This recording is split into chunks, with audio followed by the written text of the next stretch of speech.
Welcome back once again. Today I have another compilation of 3 different true crime stories from around the world. But before we start, like and comment down below where you are from and what time it is right now. That would help more than you realize. Thank you. Let's get to it. In late 2000, Mike Williams vanished during what should have been a simple duck hunting trip. His boat turned up, his gear was found. But Mike? Gone without a trace. What seemed like a tragic accident soon unraveled into a chilling mystery, filled with deception, betrayal, and murder. Was it nature's doing, or a calculated crime hiding in plain sight? Mike Williams seemed to have everything anyone could want. At just 31 years old, he had built a stable and successful life in Tallahassee, Florida. He was a rising star in real estate appraisal, working his way up the ladder through hard work and precision. His colleagues respected him, and his reputation for being both kind and driven made him someone people gravitated toward. In his personal life, Mike was equally accomplished. He had married his high school sweetheart, Denise, and together they appeared to have a happy and loving partnership. The two had a 6-month-old daughter at home, and Mike was known as a devoted father who doted on his little girl. Family and friends described him as reliable, hard-working, and deeply committed to the people he cared about. Life seemed to be progressing exactly the way Mike had planned it. One of Mike's passions, outside of his work and family, was duck hunting. It was a hobby he had cherished since his teenage years, a pursuit that allowed him some peace and escape from the demands of daily life. Over the years, he became an experienced outdoorsman, skilled at navigating the wetlands and waterways around North Florida. Hunting trips on crisp early mornings were a trusted ritual, not to mention something he loved doing alone. For Mike, these excursions weren't just a hobby, they were a time to unwind, reflect, and immerse himself in the calming rhythm of nature. December 16, 2000, was supposed to be one of those mornings. As usual, Mike had planned a solo outing to Lake Seminole, an area he knew well. The reservoir, straddling the Florida-Georgia border, was a popular spot for hunters. Its sprawling, swamp-like terrain made it rich in wildlife, but also challenging to navigate for anyone unfamiliar with its vastness. It wasn't Mike's first trip to the lake, and it likely wouldn't have been his last. Denise later told investigators that Mike had planned to be home by noon so they could celebrate their 6th wedding anniversary. That Saturday would mark more than half a decade of marriage, a milestone worth celebrating. But Mike never came home. By the time Denise realized something was wrong, it was already late afternoon. Frantic, she called her father, who then contacted a close family friend, Brian Winchester. Together, they began searching for Mike, eventually involving law enforcement once initial efforts proved unsuccessful. The first clue surfaced when his Ford Bronco was found parked near the lake, an ordinary sight for someone preparing to head out on the water. However, what became increasingly strange was that there wasn't any sign of Mike himself. The search expanded rapidly. Investigators deployed divers, boats, and specialized search equipment to comb Lake Seminole in hopes of locating either Mike or signs of what may have happened to him. Hours turned into days, and still, the search came up empty. On December 20, after nearly a week of intensive efforts, officials recovered Mike's hunting boat bobbing on the water. It appeared undamaged. Inside, they found a handful of his personal belongings, a shotgun, some decoys, and his beloved waders, the heavy, waterproof overalls duck hunters often wear. At first glance, the scene suggested a tragic but potentially simple explanation. The prevailing theory was that Mike had fallen overboard, weighed down by his gear, and drowned. Duck hunting is not without its risks, and Lake Seminole is known for its strong vegetation and difficult to navigate conditions. Accidents happen, even to skilled hunters. In December, when water temperatures are low, hypothermia can quickly set in for anyone submerged for too long. For authorities, the idea of an accidental drowning made sense. Extensive debris and dense grasses could have concealed his body, making recovery more difficult. Moreover, the lake was home to several large alligators, another factor officials thought could explain why no trace of Mike had yet been found. However, doubts began to creep in as the days stretched into weeks without answers. Even in lakes as expansive as Seminole, human remains are almost always recovered during a search of this magnitude. Specialists in water rescues noted that bodies in freshwater environments tend to float to the surface within days due to natural buoyancy. Yet there was nothing, no new signs of Mike, no physical evidence to suggest what had actually happened. Lending to the growing unease was the level of effort being poured into the search. By all accounts, the response to Mike's disappearance was exhaustive. Teams of trained divers methodically searched underwater areas known to trap debris or obstruct visibility. Helicopters and boats with sonar technology scanned wide stretches of the lake from above and below. Volunteer rescue squads covered shorelines, combing through marshes and overgrowth inch by inch. Friends and family members of Mike watched helplessly from the sidelines, frustrated as each day passed without progress. People who had lived in the area for decades commented on how rare it was for a body to not be recovered under such circumstances. "That lake gives up its dead," one searcher reportedly said at the time. This lack of resolution struck an unusual chord with Cheryl Williams, Mike's mother. Cheryl never accepted the idea that her son's death was simply a hunting accident gone awry. To her, the Mike she knew, a careful, responsible man, wouldn't have made a mistake that cost him his life. He was meticulous by nature, someone who valued planning and preparation. He always wore his life jacket when he hunted, and he knew the waters of Lake Seminole well enough to avoid common hazards. To Cheryl, the narrative that Mike had drowned and been consumed by alligators felt more like a convenient explanation than the actual truth. Other elements of the case also didn't sit right. Mike was known to be a strong swimmer, someone who could handle himself in the water even under difficult conditions. His waders, though cumbersome, weren't torn or damaged when found, something one would expect if they had been dislodged while he struggled in the lake. More importantly, why hadn't his body surfaced? Forensic experts had pointed out during the investigation that alligator activity in December was typically minimal. The reptiles are cold-blooded, which means they tend to slow down in cooler weather, entering periods of low activity that make it unlikely they would aggressively feed or attack. So questions began piling up, and answers remained elusive. While many in the community leaned toward believing Mike's death was simply an unfortunate accident, doubts continued to simmer just beneath the surface. The combination of incomplete evidence, unusual circumstances, and Cheryl's growing insistence that something wasn't right left law enforcement with a mystery they couldn't fully resolve.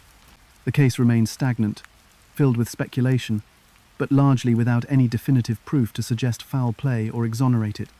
By the time 2001 rolled around, both the official investigation and the volunteer search efforts began to wind down. With Mike still missing, authorities had little choice but to treat his disappearance as an accidental drowning. There was no body to rule otherwise, and without a witness or a confession, their hands were tied. Denise, left grieving the loss of her husband, made moves to settle his affairs and work toward a semblance of normalcy for their child. Friends and loved ones expressed sympathy, doing what they could to support her during what appeared to be a tragic chapter in her life. But in the quiet weeks and months that followed, more whispers of doubt circulated. Could there have been something sinister lurking behind the narrative of an accident? Cheryl Williams certainly thought so, and her quest to uncover the truth was just beginning. The question remained, how could a man like Mike Williams, in the prime of his life, vanish completely without leaving a shred of hard evidence behind? At this point, it seemed the story of Mike's life ended on Lake Seminole. Yet, someone, somewhere, likely knew exactly what had happened that day. The theory that alligators might have consumed Mike Williams's body emerged early in the investigation, becoming one of the primary explanations for why no remains were recovered from Lake Seminole. For investigators, it seemed like a plausible scenario at first. Lake Seminole is a sprawling reservoir on the Florida-Georgia border, known for its murky water, dense vegetation, and abundant wildlife, including its population of alligators. When Mike's truck and boat were found but his body was not, the idea that the lake's predators had played a role fit well with the initial narrative of an accidental drowning. It was a neat explanation, wrapping a complex situation into something easily understood. A man fell into the water, drowned, and then disappeared into the ecosystem. Florida Fish and Wildlife Conservation Commission, FFWCC, officials focused their early efforts on recovering what they could from the lake. But after weeks of intense searching, hope began to fade, and speculation about the role of alligators became louder. A private search firm even floated the suggestion that alligators could have dismembered and stored portions of Mike's body underwater, a macabre survival behavior sometimes observed in alligator feeding patterns. Without tangible answers, this theory gained traction among law enforcement and the public alike. It seemed to explain why the lake had given up none of Mike's remains, no clothing fragments, no hard tissue, no signs he had ever been there, aside from his abandoned boat. At first, this explanation felt comforting to some. Alligators, after all, were an ever-present danger in Florida's waterways, and the water around Lake Seminole was no exception. Many residents in the area, accustomed to the creature's presence, found the theory reasonable. But as experts began to weigh in, cracks in the idea quickly emerged. Cold weather ended up being one of the most glaring inconsistencies. Herpetologist Matt Oresco, who had studied alligator behavior extensively, pointed out that alligators are cold-blooded animals, meaning their activity slows significantly in colder temperatures. During the winter months, particularly when water temperatures drop below 55 degrees F, alligators reduce their movements and cease hunting. At the time of Mike's disappearance, daytime temperatures hovered around 55 degrees Celsius, with overnight lows dropping into the freezing range. The lake's waters were recorded at around 46 degrees F, well within the range that makes alligators sluggish, dormant, and uninterested in feeding. Oresco's conclusions challenged the core of the alligator theory directly. For alligators to have swarmed and entirely consumed a human body in these conditions would have been extraordinarily rare, virtually unheard of, in fact. Feeding under these circumstances would go against their typical winter habits, when survival depends more on conserving energy than on the active pursuit of food. To put it simply, it was hard to envision the slow-moving reptiles aggressively devouring Mike Williams in the cold December waters of Lake Seminole. The condition of the items recovered from the lake also added to the growing skepticism. Approximately 6 months after his disappearance, searchers found Mike's waders, a hunting jacket, and a flashlight. For a case that many assumed involved alligators, these items told a conflicting story. A forensic examination of the waders revealed no tears, punctures, or bite marks, evidence that would almost certainly be present if large predators had attacked someone wearing them. What's more, the flashlight was still functional when turned on, and both the jacket and waders showed fewer signs of decomposition than expected for objects submerged for half a year. These findings cast doubt on whether Mike's body, or any part of it, had been exposed to the natural forces thought to have caused his disappearance. Compounding the doubts was a small but significant detail about Mike's habits on the water. A close friend who frequently hunted with Mike told investigators that Mike took safety seriously, to the point where he followed a meticulous routine every time he set out. For instance, he would never wear his waders while driving his boat. Experienced duck hunters like Mike knew that wearing waders in a moving boat could be dangerous. If someone were to fall overboard, the waterlogged material could drag them down or restrict their movement. Mike, being cautious by nature, avoided that risk. So why then would his waders have turned up in the investigation? If Mike wasn't prone to unnecessary risks, why would he have changed his routine on that particular day? These small but significant details painted a picture that didn't align with the alligator theory or even the accidental drowning explanation more broadly. One by one, the assumptions that had built up around Mike's disappearance started to fall apart. The cold water, the condition of recovered items, and Mike's well-known habits all suggested that something else entirely might have happened. For Cheryl Williams, Mike's mother, these inconsistencies validated her doubts. She had never believed that alligators had consumed her son or that he had drowned at all. To her, the unwillingness to challenge this theory signaled something more concerning, an effort to close the case too quickly without asking the right questions. If alligators weren't involved, then what had kept a body from being recovered? Why hadn't Mike's remains surfaced when, in most freshwater cases, natural buoyancy brings victims back to the surface within a matter of days? Why did his equipment seem so undisturbed, as though it had been placed, not lost? If Lake Seminole wasn't hiding the answers, might the truth lie somewhere else entirely? By mid-2001, the narrative was shifting. The alligator theory had been weakened to the point where it no longer carried much weight in the investigation. Among experts and skeptics alike, a new question emerged. Had someone used the lake itself as a cover? At first glance, Mike Williams' disappearance might have looked like an accident. But now, it seemed less and less like a tragic mistake and more like a deliberate act. Authorities began to wrestle with possibilities they hadn't initially considered. Could the lake have been staged as part of a larger plan? And if so, who would have had the motive and the opportunity to make Mike Williams vanish?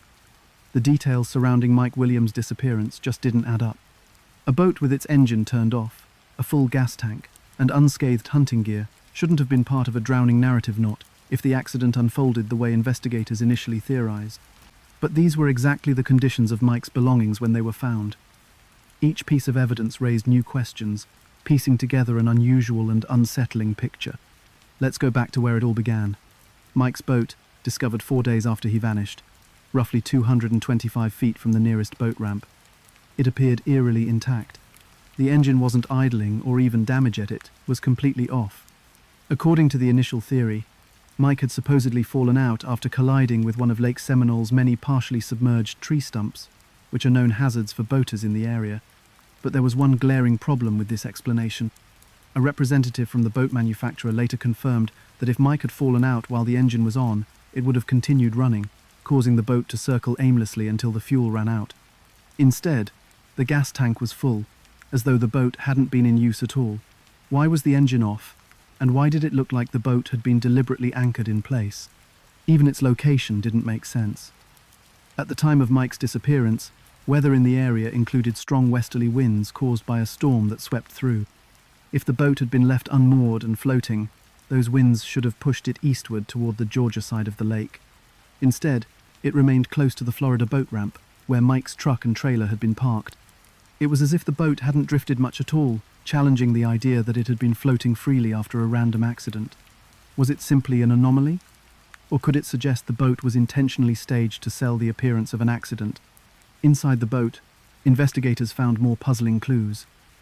Mike's shotgun, carefully stored in its case, was lying undisturbed.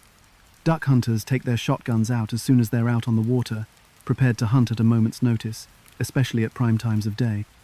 Mike was a meticulous, experienced outdoorsman. Carrying a cased shotgun while already on the lake wasn't his routine. His hunting license and boyhood experience in these very waters meant he didn't leave things to chance, especially with gear essential to his trips. If Mike had planned to start hunting that morning, why was the shotgun still secured? The condition of Mike's belongings, found months later, added even more questions. The waders were one of the standout discoveries. Heavy and cumbersome, waders are specifically designed to protect the legs and lower body from water, and they're a staple for duck hunters. These were found undamaged and remarkably pristine, showing no signs of having been submerged and decayed in the dark, muddy depths of the lake for 6 months.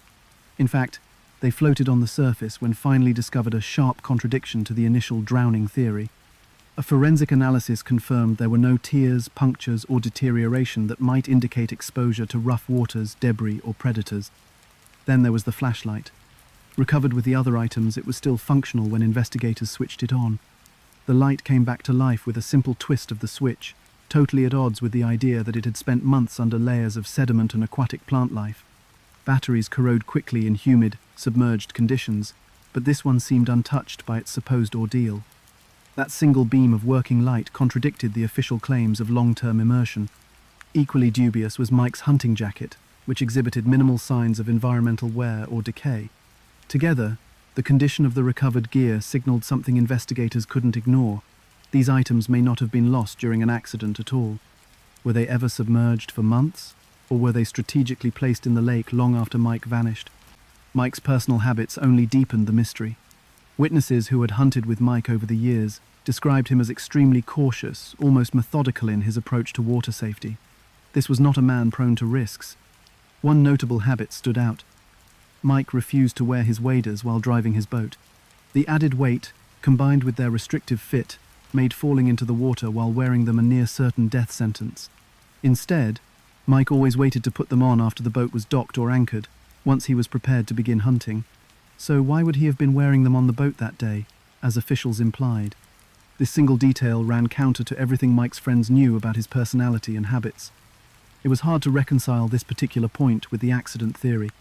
If Mike was always this careful, how could something as dangerous and preventable as falling into the water with waders have happened to him? Then there was the troubling issue of where Mike had launched his boat. His truck was discovered parked near a simple, undeveloped launch site here, far cry from the polished concrete ramps he preferred. Mike liked efficiency and ease, and he generally avoided the rougher areas, the ones that required extra effort to get his boat in and out of the water. This choice of launch stood out as uncharacteristic. Why would Mike use a less finished area he rarely turned to for his routine outings?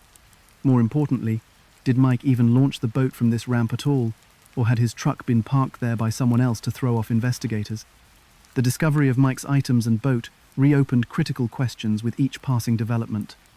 Cheryl Williams, Mike's mother, grew more vocal in her disbelief of the official reasoning.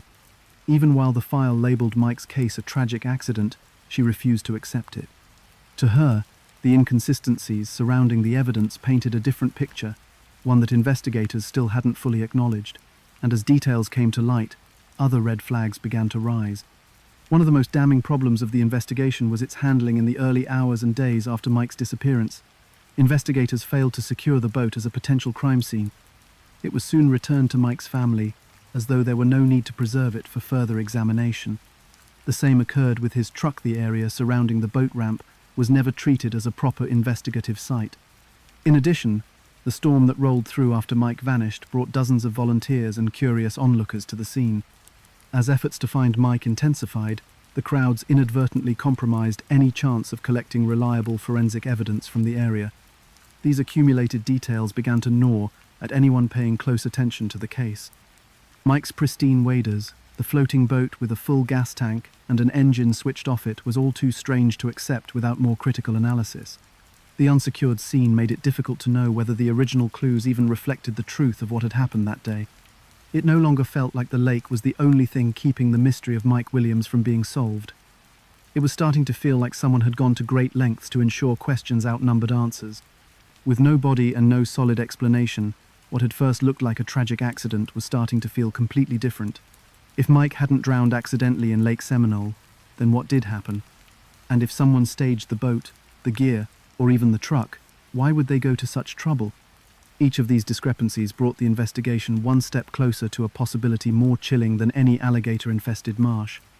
What if Mike Williams' disappearance hadn't been an accident at all? What if someone had planned this? As unsettling as these questions were, more disturbing answers began to surface. Investigators and those closest to Mike started to see threads pointing away from Lake Seminole and toward Mike's personal life, a life that, beneath the surface, wasn't as picture-perfect as it seemed. Denise Williams appears, at first glance, to be a grieving widow. Her husband, Mike, had disappeared under tragic and mysterious circumstances, leaving Denise behind to raise their 6-month-old daughter alone. And for a time, the tragedy seemed to fit neatly into place: a tragic drowning on a cold December morning, an unfortunate accident that left a hole in the lives of his loved ones. But just beneath the surface, there were details about Denise's life that would soon raise questions. Questions about her relationships, questions about money, and, eventually, questions about whether Mike's disappearance was an accidenta, something much darker. Not long after Mike's disappearance, one specific piece of information came to light that started to change how some people viewed Denise's role in the case. In the months leading up to Mike's disappearance, Brian Winchester, a family friend, had facilitated the purchase of a substantial life insurance policy on Mike. This was a significant policy, with a payout of $1 million, an amount large enough to support a surviving family after an unexpected tragedy. On the surface, this kind of planning wasn't unusual. Mike was a responsible man, a careful planner who prioritized his family's financial well-being. It wasn't hard to believe that he would take steps to ensure Denise and their baby would be protected if something happened to him. But as more details about the insurance policy emerged, its timing and circumstances caught the attention of investigators. Brian Winchester wasn't just a casual acquaintance of the Williams family, he was deeply intertwined in their lives. The two men had been close friends for years, part of a small, tight-knit group of friends and family that often socialized together. Brian had been trusted enough to handle the life insurance arrangements, which made sense given that he worked in the financial services industry. He appeared to be someone Mike relied on, a friend who could be counted on to help navigate the sometimes complicated details of life insurance policies. But what didn't make sense, at least not to Cheryl Williams and eventually to investigators, was just how quickly things seemed to fall into place for Brian and Denise after Mike's disappearance. In the years that followed, the friendship between Denise and Brian began evolving into something more. In 2005, just 5 years after Mike had vanished, the two married. For many, this raised eyebrows. Cheryl Williams, in particular, viewed the relationship between Denise and Brian with suspicion. She had already been outspoken in her belief that Mike's death was not an accident, and the timing of this new marriage only deepened her doubts. Denise and Brian, now living together as a married couple, continued to raise Mike and Denise's daughter in the same house where Denise had lived with Mike. It was a blending of lives that, to some, appeared far too convenient. Adding to Cheryl's suspicions was the financial windfall that Denise had received following Mike's disappearance. After her husband was declared legally dead, Denise had collected the full $1 million life insurance payout. This payout, coupled with her remarriage to Brian, raised questions among those already uneasy about the circumstances of Mike's disappearance. Cheryl frequently pointed out that Denise's financial stability and apparent ability to move forward with her life stood in sharp contrast to the devastation many expected from a grieving widow. To Cheryl, it felt like Denise and Brian had not just accepted Mike's death but had benefited from it in ways that were difficult to ignore. For investigators, the connection between the life insurance payout and Denise's remarriage to Brian prompted closer scrutiny. They began to revisit the details surrounding the policy itself, focusing on its timing and the role Brian had played in setting it up. Taking out life insurance isn't uncommon, but what stood out in this case was how recently the policy had been purchased before Mike's disappearance. Brian Winchester had played an active role in encouraging Mike and Denise to secure the policy. His expertise in financial planning often meant friends and family trusted his advice on these matters. But had this specific policy been too conveniently timed? For Cheryl Williams, the connections felt almost too calculated to be coincidence. She pointed to the insurance payout, the new marriage, and Brian's central role in both as evidence that her son's disappearance was no accident. In her mind, there were clear motives for foul play.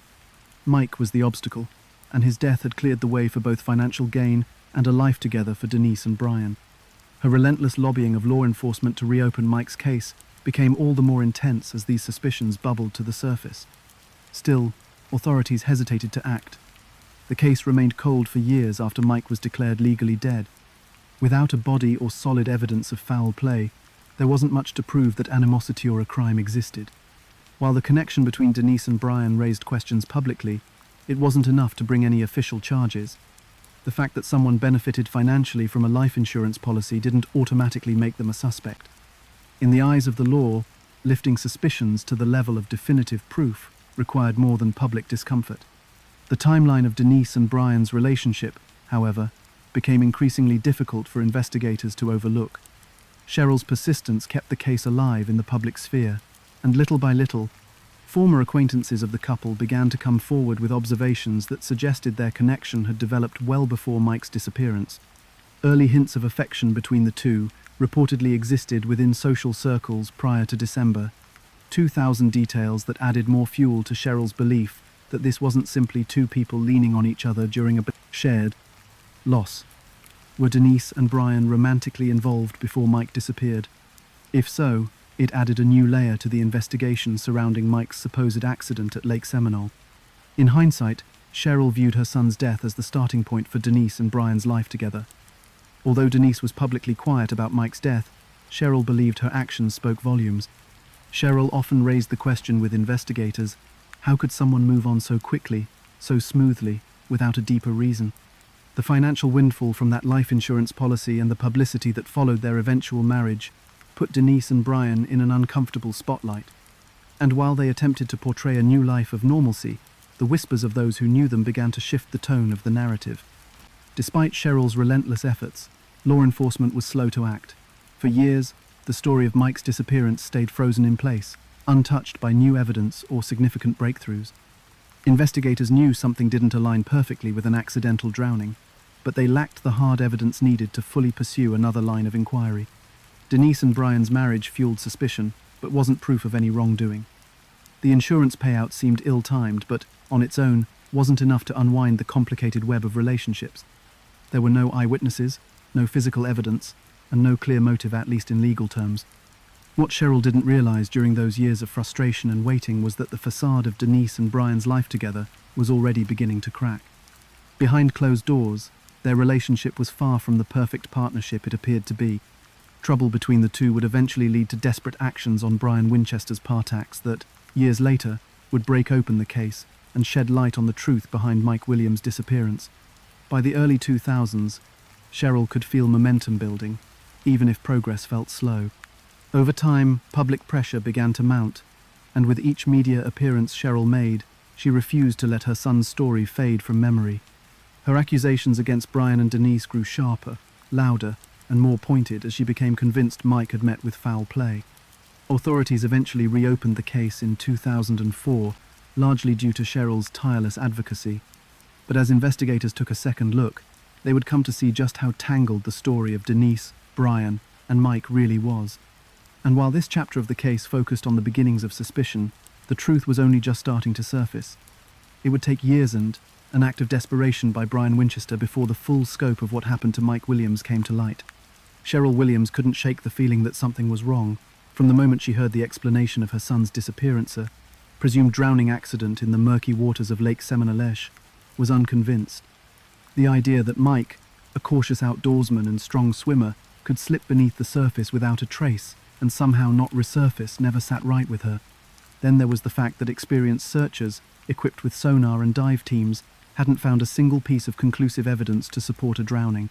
For Cheryl, the lack of answers wasn't evidence that Mike's death was an accident. It was evidence that something was being missed or hidden. While others moved on, Cheryl refused to let the matter rest. What followed was a years-long campaign, fueled by a mother's intuition and an unrelenting desire to know the truth.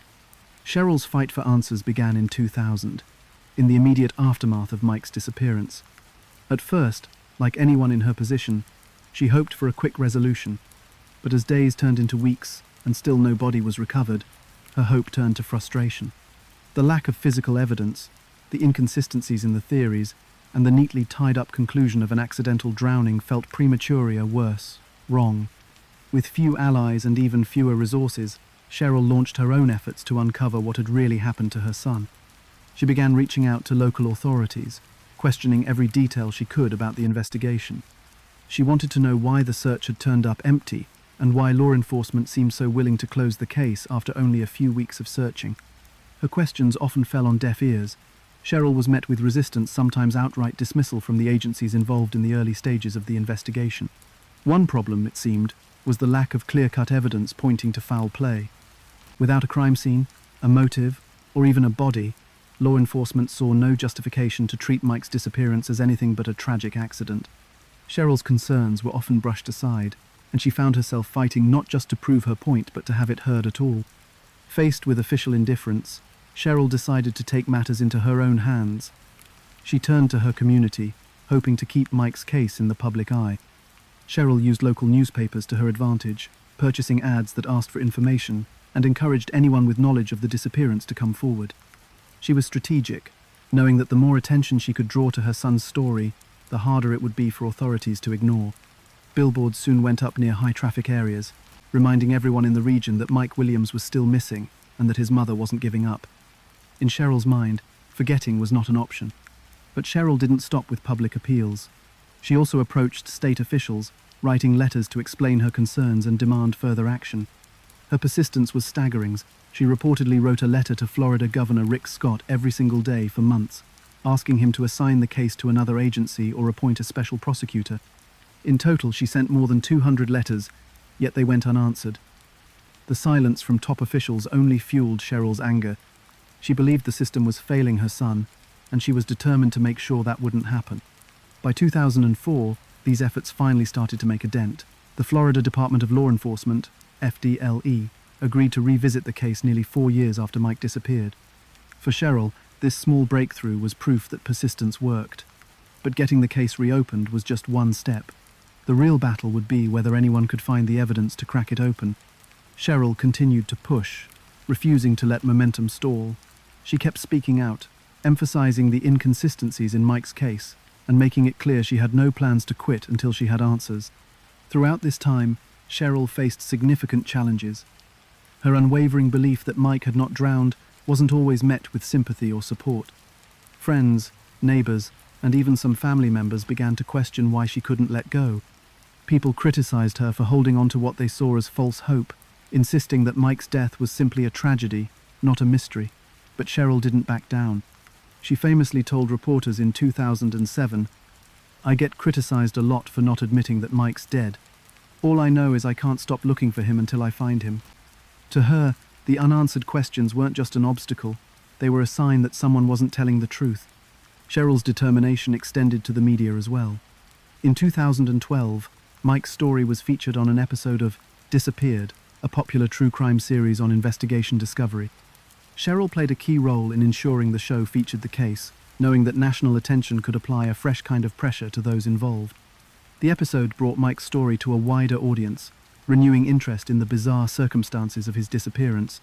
In every interview she gave about the case, Cheryl reiterated her belief that her son had not drowned. She never hesitated to criticize law enforcement for their lack of action and slow response in the early days of the investigation. Her persistence made sure the case remained active in the public's mind and impossible for officials to completely ignore. Behind the scenes, Cheryl continued to explore every lead she could. She engaged with anyone she thought might have information, no matter how small. People from Mike's past, strangers in Tallahassee's tight-knit community. Anyone who crossed Cheryl's path might find themselves drawn into her search for the truth. Sometimes the trail led to dead ends, but Cheryl was undeterred. What kept her going, she often said, was her love for her son. She couldn't accept a life where there wasn't justice for Mikey, or worse, a life where the truth never surfaced at all. While Cheryl's efforts focused on keeping the investigation alive, she couldn't ignore the other strange developments happening around her. Denise Williams and Brian Winchester's marriage in 2005 hadn't gone unnoticed. Cheryl had publicly expressed her suspicions about the life insurance policy and its potentially suspicious timing, but now she found herself raising questions about Denise and Brian's personal lives too. To Cheryl, the marriage was more than just a coincidence, it was a motive. She believed that Mike's death might have paved the way for Denise and Brian's life together, along with the financial security Denise gained through the insurance payout. Cheryl didn't shy away from implying that the couple knew far more about Mike's disappearance than they'd ever admitted. Still, for years, her suspicions didn't move the needle far enough to shift the investigation forward. The FDLE's re-examination of the case in 2004 didn't result in any arrests or new evidence being found. But crucially, it did keep the focus from fading entirely. Cheryl's persistence acted as a safeguard, ensuring that Mike's case wasn't relegated to a forgotten file in some corner of law enforcement archives. It may not have provided immediate answers, but it kept attention on the oddities and contradictions that surrounded Mike's disappearance. This would prove critical in later years when new evidence finally came to light. Cheryl's dedication stands out not only because of what she achieved, but also because of how long it took. The fight for justice spanned more than a decade. And at every turn, Cheryl encountered obstacles that might have caused anyone else to stop. But quitting was never an option. For Cheryl, advocating for her son wasn't just about solving a crime, it was about giving him the dignity he deserved, even in death. What Cheryl couldn't know at the time was that the answers she'd sought for so long were closer than anyone realized. Behind closed doors, cracks were forming in Denise and Brian's relationship. Those cracks would widen over the years, ultimately leading to a series of events that, quite unexpectedly, provided the break the case had been waiting for. Cheryl's tireless fight had kept the investigation alive long enough for those cracks to appear. The stage was set for a confession that would finally confirm what Cheryl had suspected all along. Mike's death wasn't an accident. It was a murder. In August 2016, the disappearance of Mike Williams, which had baffled investigators and haunted his mother Cheryl for 16 years, took an unexpected turn. Brian Winchester, the man who had married Mike's widow, Denise, was arrested not for anything directly related to Mike, but for a crime no one had seen coming. Winchester had kidnapped Denise at gunpoint. The details were startling. On her way to work at Florida State University that morning, Denise found Brian waiting for her. Armed and agitated, he climbed into her car and held her hostage. It was a brazen and desperate act, one that puzzled even those close to the case. But while the kidnapping itself seemed unrelated to Mike's disappearance, it soon became the thread that would unravel years of secrets. At the time, Denise and Brian had been going through a contentious divorce. Their relationship, which had seemed deliberately built on the foundations of Mike's absence, had grown increasingly strained over the years. In court filings, Denise said she had feared Brian's behavior was becoming erratic. It wasn't just about their failing marriage, there were hints of paranoia and desperation in his actions, and when he kidnapped her, those fears were painfully validated. Authorities charged Brian with multiple crimes, including armed burglary, domestic assault, and kidnapping, all of which underscored the severity of the situation. Brian was held without bond, as both prosecutors and the courts deemed him a significant threat. For Denise, who sought immediate protection orders against him, the incident was terrifying. But for investigators, it was a bizarre opportunity. Brian's arrest gave law enforcement the opening they'd been waiting for. His erratic behavior during the kidnapping and the circumstances of his unraveling domestic life raised new questions about his past and his possible involvement in Mike Williams' disappearance. Brian was no longer just Denise's second husband or a once-trusted family friend. He was now a key figure under the microscope, someone whose story demanded to be revisited. The arrest came with one critical advantage: pressure. Facing decades in prison, Brian now had something to lose. And, after years of silence, investigators suspected he might be willing to talk not just about the kidnapping, but about what had happened to Mike back in 2000. Initially, Brian denied any involvement. His defense team downplayed any connection between the disappearance and his legal troubles, framing the kidnapping as a moment of poor judgment during an emotionally charged time. But behind the scenes, investigators weren't buying it. The timing of the life insurance payout, the quick marriage to Denise, and now this act of desperation, everything pointed to a deeper story Brian wasn't telling. By 2017, as Brian's legal battles over the kidnapping played out, negotiations quietly took shape. Authorities suspected Brian knew where Mike's body was, and they were determined to get it out of him. Around this time, prosecutors seemed willing to strike a deal. They couldn't erase the charges tied to the kidnapping, but they hinted at a lighter sentence in exchange for crucial information about Mike's disappearance. For Brian, this was a lifeline in an otherwise bleak reality. He began cooperating, and in early October of that year, he gave investigators the one thing they had been chasing for over a decade: the location of Mike Williams' body. The site Brian described was a muddy patch of land at the end of Gardner Road in northern Leon County, Florida. It was roughly 5 miles from where Mike had grown up, a place with haunting proximity to the life he had built and ultimately lost. In the weeks that followed, a team of county workers, search dogs, and investigators began excavating the area. They worked for 5 days, meticulously digging through the dense, wet soil to uncover exactly what Brian had described. Finally, after years of dead ends and false starts, there was a breakthrough. Human remains were recovered from the scene. They were sent for forensic testing, and not long after, the Florida Department of Law Enforcement confirmed the results. The remains belonged to Mike Williams. The confirmation marked the case's most significant development since Mike had disappeared 16 years earlier. DNA testing, matched against a sample provided by Cheryl Williams, left no doubt. Mike hadn't drowned in Lake Seminole. He hadn't been consumed by alligators or lost to the elements in a tragic accident. He had been murdered. The initial theories that had dogged the investigation for so long were now conclusively disproved. Cheryl Williams' years of fighting, lobbying, and pushing for answers had finally been validated. Her son had fallen victim to something far more sinister than anyone had imagined in those early days after his disappearance. What made the location even more haunting was its personal connection to Mike. The site where his body was buried was intimate and deliberate, hidden in plain sight yet close to home. It wasn't some remote swamp or anonymous burial ground. Instead, it was a pocket of land familiar to Brian Winchester. This wasn't a random act, investigators realized. It was calculated. It also spoke to the sheer audacity of whoever had left Mike there, possibly believing no one would ever look or suspect foul play. But now the body had been found, setting the stage for more revelations. The details weren't made public immediately, and this was a deliberate choice by investigators. The cause of death and specific evidence recovered from the site were kept confidential. The goal was to ensure that any forthcoming details, particularly those from potential suspects, would line up with facts only the involved parties could know. By controlling the flow of information, law enforcement positioned themselves to build a stronger case, one less vulnerable to misinterpretation or leaks. But for Cheryl and her supporters, the discovery of Mike's remains had already provided one critical piece of closure: confirmation that her instincts about her son's fate had been right all along. Brian's confession and Mike's discovery also reopened long-standing questions about Denise's role in everything that had transpired. For years, Cheryl had speculated about whether Denise was more involved than she let on. Would Brian's cooperation implicate Denise further? Investigators, already circling around her inconsistencies, now had more to work with. And as more details about Mike's murder emerged, Denise would soon find herself in the spotlight in ways she had fought to avoid. Ultimately, Brian's arrest for the kidnapping of Denise Williams became a turning point investigators had never anticipated. What began as the unraveling of a toxic, crumbling marriage revealed far more than Denise and Brian had likely ever intended. Mike Williams, who for years seemed like the victim of a tragic accident, was finally vindicated as the victim of a calculated crime.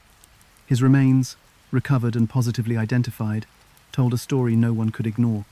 But if Brian's confession confirmed one thing, it raised another unsettling question. What had really happened on Lake Seminole that day in December 2000?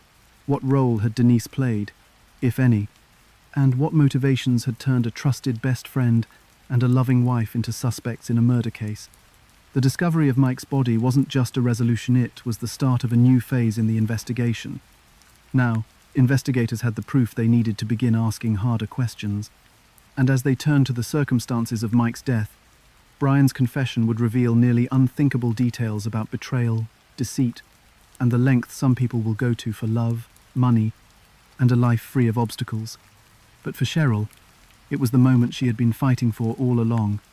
Her son didn't drown. He didn't simply vanish.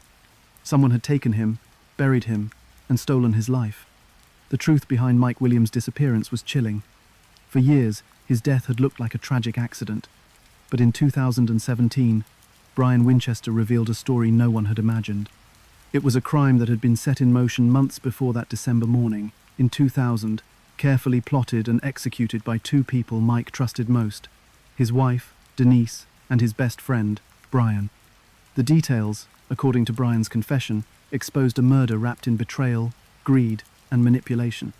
This was not an accident, it was a calculated plan to eliminate Mike and make his death look like one. It started, Brian claimed, as an idea born out of his and Denise's ongoing affair. The relationship between Denise and Brian hadn't been a fleeting lapse in judgment. It began in 1997, 3 years before Mike's disappearance, while both were still married to their respective spouses. Over time, the affair grew more serious. Brian testified that their initial plans were to leave their spouses, but the logistics seemed too complicated. They worried about how a divorce, particularly Denise's, might impact their lives. Denise, according to Brian, didn't want to deal with the financial fallout, custody issues, or the social consequences of ending her marriage to Mike. Their solution was as twisted as it was clear: get rid of Mike. The plot officially began in early 2000, 9 months before Mike's disappearance. Denise and Brian discussed several potential scenarios to make Mike's death look like an accident. The first plan involved a boating trip to the Gulf of Mexico, where Brian would stage a fatal mishap. But according to Brian, they ultimately abandoned this idea because it seemed too risky, too complicated. Instead, they shifted their focus to a hunting trip on Lake Seminole, a setting that gave them the advantage of isolation and plausible danger. They believed the lake would provide the perfect cover if Mike drowned. No one would question it. The story would write itself. On the morning of December 16, 2000, Brian put the plan into motion. He convinced Mike to go duck hunting at Lake Seminole, just as they had done many times before. To Mike, it was another routine outing, but to Brian, it was the culmination of months of preparation and deceit. The two friends launched the boat into the water just before dawn, under the pretense of looking for prime hunting spots. As they moved further out into the lake, Brian urged Mike to put on his waders, a decision that would later prove significant. Brian's account of what happened next revealed a sequence of events that would alter lives forever. As they reached a secluded area of the lake, Brian deliberately pushed Mike out of the boat. The cold, murky water immediately swallowed Mike, and his heavy waders made it almost impossible for him to tread water. But despite the plan's careful design, Mike didn't immediately drown. He managed to grab onto a nearby tree stump, holding himself above water and fighting to survive. At this point, the facade of accident began to fall apart. What was supposed to be a quick and undetectable death turned into something much messier. As Mike clung to the stump, Brian realized he had no other option but to finish what he'd started. He retrieved his shotgun, stepped closer to the edge of the boat, and fired a single shot. The blast hit Mike in the face, killing him instantly. The betrayal Mike must have felt in those final moments, looking up at the person he'd once considered a lifelong friend, was unimaginable. Brian's confession left little doubt about the deliberate and calculated nature of this act. There was no hesitation in his account. What followed only underscored the lengths he and Denise were willing to go to cover their tracks. After killing Mike, Brian transported his body back to shore. He had already chosen a site to dispose of a muddy area near Gardner Road, relatively close to where Mike had grown up. There, Brian buried Mike's remains in a shallow grave, covering them with debris to make the spot as inconspicuous as possible. The next step in the plan was just as unsettling as the murder itself, going back to their everyday lives as if nothing had happened. For Denise and Brian, the goal wasn't just to avoid suspicion, it was to erase Mike entirely. That same evening, Brian attended a family Christmas party as planned. He arrived on time, acted normal, and avoided behaviors that might raise questions.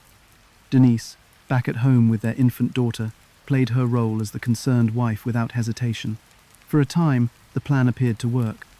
Investigators initially treated Mike's disappearance as an accident, and within weeks, Denise began the process of cashing in on the 1 million life insurance policy that Brian had helped her secure. The depth of their betrayal went far beyond the murder itself. For Mike, the plot was carried out by the two people he trusted above all else. Denise was his high school sweetheart, the mother of his child, the person he had built his entire adult life around. Brian, meanwhile, had been his closest friend for years, someone who knew every corner of Mike's life. For them, though, Mike was just an obstacle that needed to be removed so they could be together. The fact that their affair had fueled and justified such an elaborate crime spoke to the extent of their cold calculations. In his confession, Brian painted Denise as the driving force behind the plot. He claimed that she was the one who refused to consider divorce, the one who expressed concerns about the financial repercussions of separating. According to Brian, their relationship didn't just set the stage for the murder, it dictated it. Denise, he alleged, was the mastermind, the person who stood the most to gain from Mike's death. His testimony suggested that she had manipulated him into aiding in the crime, leveraging their affair to ensure his loyalty. But Brian's admission didn't settle everything. In exposing the details of the murder and implicating Denise, he also revealed the complexity of their relationship. Over time, the once convenient partnership between Denise and Brian began to crumble. The trust that had bound them during their plot unraveled, leaving room for paranoia and desperation to creep in. By the time Brian kidnapped Denise in 2016, their relationship had devolved into barely concealed hostility. His kidnapping attempt was, in part, an effort to keep Denise silent. He feared she might betray him, just as they had betrayed Mike. What he didn't realize was that his own actions would open the door to unravel everything. Brian's confession didn't just end years of speculation. It unmasked the full scope of a crime that had fooled investigators, friends, and family for nearly 2 decades. It revealed how two people had conspired to destroy a life and hide it behind a veil of normalcy. However, as the truth began to surface, so did questions about accountability. While Brian's role was now clear, Denise's part remained under scrutiny. If her involvement was as central as Brian claimed, why hadn't she faced consequences yet? And if she had orchestrated the plan, was justice finally closing in on her too? By this point, Denise's carefully constructed world had begun to collapse, but her legal fate was still to be determined. The courts now faced a critical decision: how to handle the woman whose life seemed built on lies, betrayal, and the ghost of the man she had once vowed to love. In May 2018, more than 17 years after Mike Williams vanished on what was initially thought to be a routine hunting trip, Denise Williams was arrested at Florida State University, where she worked. A grand jury had indicted her on multiple charges, including first-degree murder, conspiracy to commit first-degree murder, and accessory after the fact. The arrest came as a shock to many, but for investigators, it marked the culmination of years of mounting suspicion. Prosecutors accused Denise of masterminding the plot to kill her husband in order to be with Brian Winchester, her lover and longtime family friend. It wasn't just about their relationship, though. They pointed to the 1 million life insurance policy conveniently arranged by Brian himself as a key factor in Denise's alleged motivations. From the moment the charges became public, Denise's defense team emphatically denied her involvement. Her attorney, Ethan Way, was quick to assert that Denise had absolutely nothing to do with Mike Williams' disappearance and absolutely nothing to do with any of the crimes that Brian Winchester committed. He also criticized the timing of the indictment, noting that it followed Brian's incarceration for kidnapping Denise, an act that highlighted their fractured and volatile relationship. Nonetheless, prosecutors intended to make their case without hesitation, stating they would deny her bail and bring forward detailed evidence during trial. The case moved quickly. By late June 2018, Denise was ordered to remain in custody without bond, and a trial date was set for September of that year. Delays eventually pushed the trial to December, but when it finally began, both the prosecution and the defense faced the daunting task of disentangling nearly 2 decades of lies, cover-ups, and manipulation. For prosecutors, the heart of their case was Brian Winchester's testimony. As the state's star witness, Brian provided a damning first-hand account of the plot to kill Mike, painting Denise as the orchestrator. Brian took the stand and didn't hold back. He started by recounting his affair with Denise, which began in 1997, 3 years before Mike's disappearance. While both were still married to other people at the time, their relationship became more serious over time. According to Brian, the affair snowballed into something that couldn't be easily hidden or undone. He testified that the pair discussed various ways to be together, without dealing with the financial and social fallout of divorces. At one point, he said Denise had even suggested staging a boating accident on the Gulf of Mexico. Ultimately, though, they opted for a plan that involved a hunting trip, an activity Mike loved, and one that offered the perfect cover for an accident.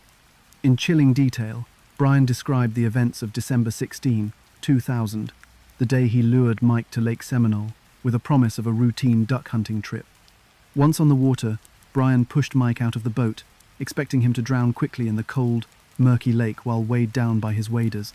But when Mike managed to stay afloat by clinging to a tree stump, Brian realized the plan wasn't going to work as smoothly as they'd intended. He took his shotgun and shot Mike in the face, ensuring his death. Afterward, Brian drove Mike's body to a predetermined location and buried him near Gardner Road in northern Leon County. The courtroom listened intently as Brian laid out not only the murder itself but also the conversations leading up to it. Conversations that, according to him, were driven by Denise. He portrayed her as the one who insisted they couldn't risk divorces and the one who pushed for Mike's death as the only solution. His testimony was the centerpiece of the prosecution's case, but it wasn't the only evidence they presented. Prosecutors introduced a recorded phone call between Kathy Thomas, Brian's ex-wife, and Denise. During the call, Kathy suggested she knew the truth about what had happened to Mike. Denise repeatedly tried to change the subject, but her apparent evasiveness raised more questions. At one point, she asked Kathy, "What do you know?" Prosecutors used this exchange to suggest that Denise was more than just an innocent party swept up in Brian's actions. Assistant State Attorney John Fuchs highlighted additional details to establish Denise's calculated role in the murder. He pointed out her calm, unemotional demeanor during key conversations about the crime, arguing that it reflected her cold-blooded involvement in planning her husband's death. The prosecution painted Denise as someone who had carefully balanced her image as a grieving widow while benefiting financially and personally from her husband's murder. The defense, led by Ethan Way, pushed back hard. Way argued there was no physical evidence directly tying Denise to the crime. He pointed out that the state had built its entire case around the testimony of a convicted felon, Brian Winchester, who had every incentive to shift blame onto someone else to save himself. Way expressed disbelief that Brian wasn't the one on trial, given that he had confessed to the murder.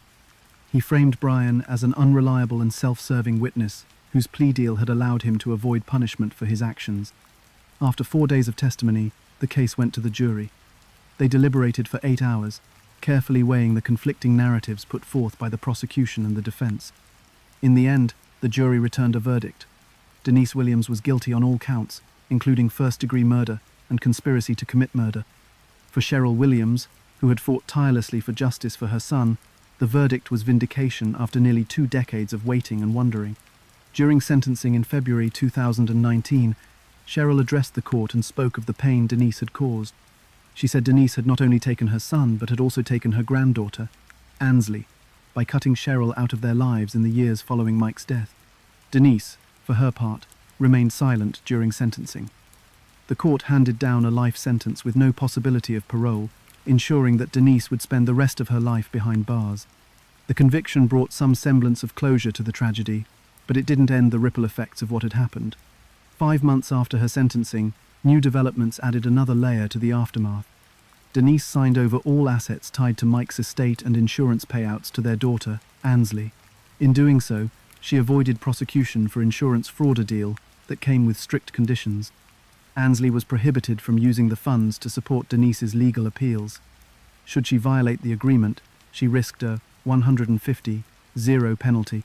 This legal maneuver effectively cut Denise off from the financial gains she had once sought, redirecting them to the daughter she had been accused of betraying. Today, Denise Williams remains incarcerated at the Florida Women's Reception Center. Her case is a stark reminder of the lengths some people will go to for money and personal gain, and the devastating consequences those actions can have on the lives of others. For Cheryl, though, it was simple. Justice had finally been served. Denise's conviction confirmed what she'd suspected for years. While the legal system had been slow to act, it had ultimately fulfilled its role in holding the guilty accountable.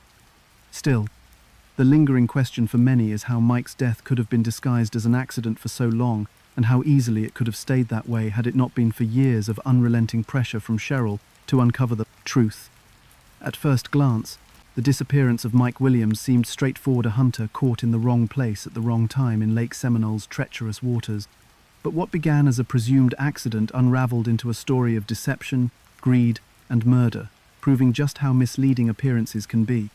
This case reveals not only how easily justice can be delayed, but also what it takes to see it through to the end. Mike's story is a testament to the power of persistence and the consequences of assumptions made too early in an investigation. The initial investigation into Mike's disappearance was, by all accounts, flawed. From the moment his boat and truck were found, law enforcement narrowed their focus to a single theory, an accidental drowning. They didn't treat the boat as a potential crime scene. Instead, it was promptly returned to his family. The area around the boat ramp, heavily trampled by volunteers and searchers, was never secured as a possible site of foul play. These decisions limited early efforts to collect evidence. One officer later admitted, "We didn't have a whole lot to go on except there was an empty boat and the guy didn't show up." This approach, assuming the simplest explanation, meant critical details were overlooked. The mistakes didn't stop there. The alligator theory became a convenient explanation for why Mike's body wasn't recovered. But experts eventually debunked it, pointing out that cold December temperatures made it highly unlikely that alligators were active, let alone feeding. This shaky theory allowed investigators to dismiss growing doubts about the circumstances of Mike's disappearance. Instead of digging deeper, they clung to a narrative that was increasingly inconsistent with the evidence's lack of it. By prematurely closing the case as an accident, they allowed the truth to stay buried far longer than it should have. Cheryl Williams emerged as the pivotal force in keeping her son's story alive. Where investigators had faltered, she refused to give up. Cheryl's determination to challenge the initial findings transformed a closed case into an active search for justice. Over the years, she wrote more than 200 letters to Florida's governor, imploring authorities to reopen the investigation. She purchased newspaper ads, put up billboards, and engaged the community, ensuring no one forgot that Mike was still missing. Cheryl's actions weren't just about finding answers, they were about questioning the assumptions others had been too quick to accept. This maternal persistence wasn't without its challenges. Cheryl faced skepticism and pushback from her community, and even within law enforcement. Many criticized her for not letting it go, viewing her relentless focus as an inability to grieve and move forward. She admitted, "I get criticized a lot for not admitting that Mike's dead. All I know is I can't stop looking for him until I find him." Her refusal to accept anything less than the truth eventually forced authorities to take a second look. The Florida Department of Law Enforcement reopened the case in 2004, 4 years after it had been officially closed. While the investigation still moved slowly, her efforts had planted the seeds for what was to come. The role of financial motives in Mike's disappearance also illustrates a critical lesson about investigative thoroughness. Not long after Mike was declared dead, Denise Williams collected a $1 million life insurance payout.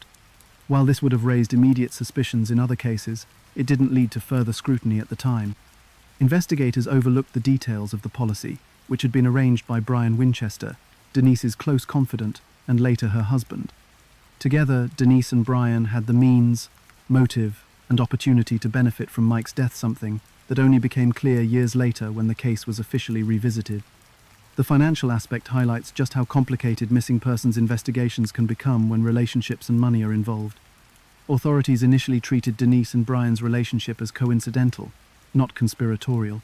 They married 5 years after Mike's disappearance, blending their lives seamlessly despite whispers of wrongdoing. To outsiders, it might have appeared like two people leaning on each other in the wake of shared tragedy. But when paired with the financial gain she received and Brian's eventual admissions, their marriage became a glaring red flag that should have been noticed sooner. The delay in considering these connections allowed years of secrecy to pass, prolonging the search for truth.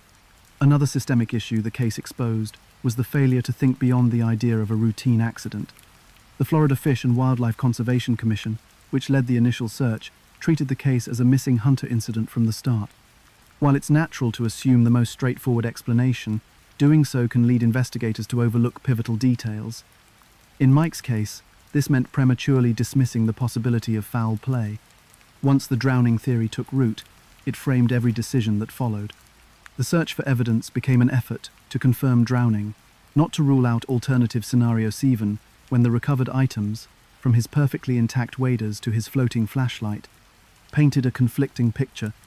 The broader implications of Mike Williams' case extend to how investigators handle missing persons cases overall. It highlights the importance of considering not only environmental factors but also human behavior. Financial records, personal relationships, and potential motives should have been explored far earlier. These elements often hold the key to unearthing the truth, especially in cases that seem to defy logic. Had investigators conducted a more thorough examination of Mike's life, his marriage, his friendships, and his finances, the cracks in the story might have appeared sooner. What's especially unsettling about this case is how close it came to remaining unsolved. Without Cheryl's pressure and Brian's eventual confession, Mike Williams likely would have been forever remembered as a victim of a tragic accident. His remains might never have been found, and the scheme to murder him might have succeeded without consequence. This reality underscores the need for persistence, both from law enforcement and from families, in pursuing justice. Cheryl's tireless advocacy serves as a reminder that one voice, even when ignored or dismissed, can make a difference in uncovering the truth. The Mike Williams case also acts as a warning about the power of unchecked assumptions. It's easy to believe the simplest narrative, especially in cases where evidence isn't immediately clear. But as this story demonstrates, the most obvious answer isn't always the correct one. For investigators, this means keeping an open mind, treating even seemingly routine disappearances with the care and thoroughness of a potential criminal case. For the public, it means resisting the urge to accept surface-level explanations that might let the true perpetrators slip away unnoticed. Ultimately, Mike's story reminds us that justice can be a long, difficult process. It stretches beyond the confines of an investigation and into the lives of those left behind. For Cheryl, that meant years of heartbreak and frustration, chasing a truth everyone else seemed willing to give up on. For investigators, it meant revisiting their early missteps and asking hard questions about what they'd missed. And for Denise and Brian, it meant the eventual unraveling of a web of lies they had spent years weaving. But the broader lesson is one of vigilance. Questioning inconsistencies, examining motives, and applying consistent pressure are all essential in the pursuit of justice. Whether it's the role of financial incentives, overlooked evidence, or the human desire to explain away tragedy, Mike's case shows that justice isn't always immediate, but it's always worth pursuing. In the end, the persistence of one determined mother proved stronger than the lies of two people who thought they had fooled everyone. As we reflect on this case, one lesson stands out: trust your instincts. Cheryl Williams refused to let go of the feeling that something was wrong, and her persistence changed everything. The truth may not have come easily, but it came. And sometimes, that's exactly what justice looks like. The story of Mike Williams is one of deception, betrayal, and a mother's unwavering fight for justice. Cheryl Williams' refusal to accept the explanations handed to her proved that persistence can uncover the truth, even when it feels impossible. Her advocacy forced authorities to re-examine a case that could have easily been forgotten. "I can't stop looking for him until I find him," she once said, a sentiment that defined her journey. This case is a reminder to question everything: the surface-level answers, the motives, and the trust we place in others. Justice isn't instant, but it's always worth pursuing. Imagine waking up in the dead of night to find your roommate's bed empty, but what if they never came back? In this case, a quiet suburban home became the stage for a mystery that would baffle investigators for years. The question is, where did she go, and who was the last person to see her alive? This true crime story will take you step by step through the dark twists and turns of an unexpected disappearance. It was supposed to be an ordinary evening, the kind that fades easily from memory. The two young women living in the modest two-bedroom apartment had spent the night like so many others, quietly and without incident. For 23-year-old Lauren Spearer, a vibrant Indiana University student, the night had begun with plans to relax, catch up with friends, and unwind. Her last class had ended hours ago, and she was eager for the informal gatherings that were a regular part of campus life. By the time her roommate, Kara, left for the evening to visit her parents in nearby Bloomington, Lauren was already busy texting friends and finalizing the evening's loose plans. Later that night, around 11:30 p.m., Kara returned home to find the apartment dark and quiet. Nothing seemed out of place at first. She assumed Lauren was either out for a late-night walk, something she often did to clear her head, or taking longer than expected to return from visiting friends. It wasn't unusual in their circle of college acquaintances to come and go at odd hours, especially during the summer months when Bloomington slowed to a relaxed pace. The air still carried the fresh bite of spring even as summer settled in, and it made those midnight strolls feel almost serene. But this time, as minutes turned into hours, the serenity gave way to something else: unease. By 2 a.m., Kara found herself lying awake in bed. staring at the empty mattress across the room. Lauren's side of the room had always been a mixture of tidy and chaotic, with notebooks stacked haphazardly next to her laptop, shoes kicked into random corners, and a half-empty water bottle perched precariously on the edge of her desk. Tonight, it looked the same as always, as if Lauren had just stepped out and would be back at any moment. Her favorite denim jacket still hung on the back of her chair, the watch she always wore was resting on her dresser, and her phone charger was looped neatly on the nightstand. But Lauren wasn't there. The small glow of a street lamp outside their bedroom window was enough to illuminate the clock on the wall. As Kara watched the hands creep closer to 3 a.m., the unease turned into a nagging worry she couldn't shake. Kara had been Lauren's roommate for long enough to know that, despite her outgoing and adventurous personality, she wasn't one to vanish into the night without saying a word. Even when Lauren was engrossed in her own plans, she kept her roommate in the loop. Running late, don't wait up, or spent too much on snacks again, see you tomorrow, were simple updates that had become part of their weekday routines. Tonight, there were no texts or calls, no updates, just the quiet hum of their apartment, broken only by the occasional soft creak of the building settling. By 4 a.m., Kara felt dizzy from scanning the same mental checklist. Was she really out? Could she have fallen asleep at a friend's place without telling her? Or worse, had she gotten hurt? The questions piled on top of one another, unanswered and overwhelming. Standing in the doorway of their room, she glanced around once more, as if the act of looking could summon her back. But Lauren's perfectly made bed, with its folded blanket at the foot, only fueled her anxiety. She flicked through their text messages, searching for some sign she might have missed. The last one from Lauren simply read, "Be back soon," sent at 9:47 p.m. It was all too ordinary, nothing that suggested anything unusual, at least to Kara's tired and racing thoughts. Hours later, as the first traces of dawn began filtering into their apartment, Kara finally picked up her phone and hesitantly dialed Lauren's number. It rang, and rang, and rang again. Voicemail. Next, she called some of Lauren's closest friends, asking if any of them had seen her. Most of them had last spotted Lauren late in the evening, leaving the apartment complex. One friend said she saw Lauren walking alone near the intersection of College Avenue, a busy corner known for its bars and restaurants. But beyond that, no one seemed to know where she had gone. Each call ended in the same sinking feeling. By the time authorities were contacted later that morning, it was already clear to Kara and to everyone else close to Lauren that this wasn't a simple disappearance. There was no sign that she had packed for a trip or intended to disappear on purpose. Her most valued belongings, her keys, wallet, and phone, were all exactly where she always left them. Her ID was still nestled in the side pocket of her bag. While Lauren valued her independence and spontaneity, she wasn't the kind of person who would wander off without taking essentials with her. And if something had happened to her, perhaps a mugging gone wrong or an accident, why had no one reported seeing a struggle, hearing a scream, or noticing someone out of place? A chill crept over Kara as she considered the possibilities. This wasn't just late-night confusion. Whatever was going on, it was far more serious than she had initially thought. When police arrived, they conducted a quick walkthrough of the apartment. Small and unassuming, it was the kind of place rented by young college students with modest incomes. The investigators examined every corner of the room for anything that might stand out. A piece of paper with a note scribbled in a hurry, a window left cracked open. Everything remained eerily static, frozen in place, as if Lauren had simply vanished. One detective later remarked that it was the kind of scene that left you unsettled. Instead of finding explanations, you were left chasing ghosts. But then came the moment that haunted her roommate most. It wasn't just the empty bed or the altogether too ordinary state of the belongings. There was no overturned furniture, no signs of a struggle. It was the shoes that stopped her cold. Lauren's shoes, the ones she wore almost every day when stepping out, still sat neatly by the front door. That detail alone sent a chill through the room. While she could have left the apartment in another pair, it was unusual and out of character for her to leave without those. It was, in essence, the kind of subtle clue investigators would later say helped reinforce one alarming truth.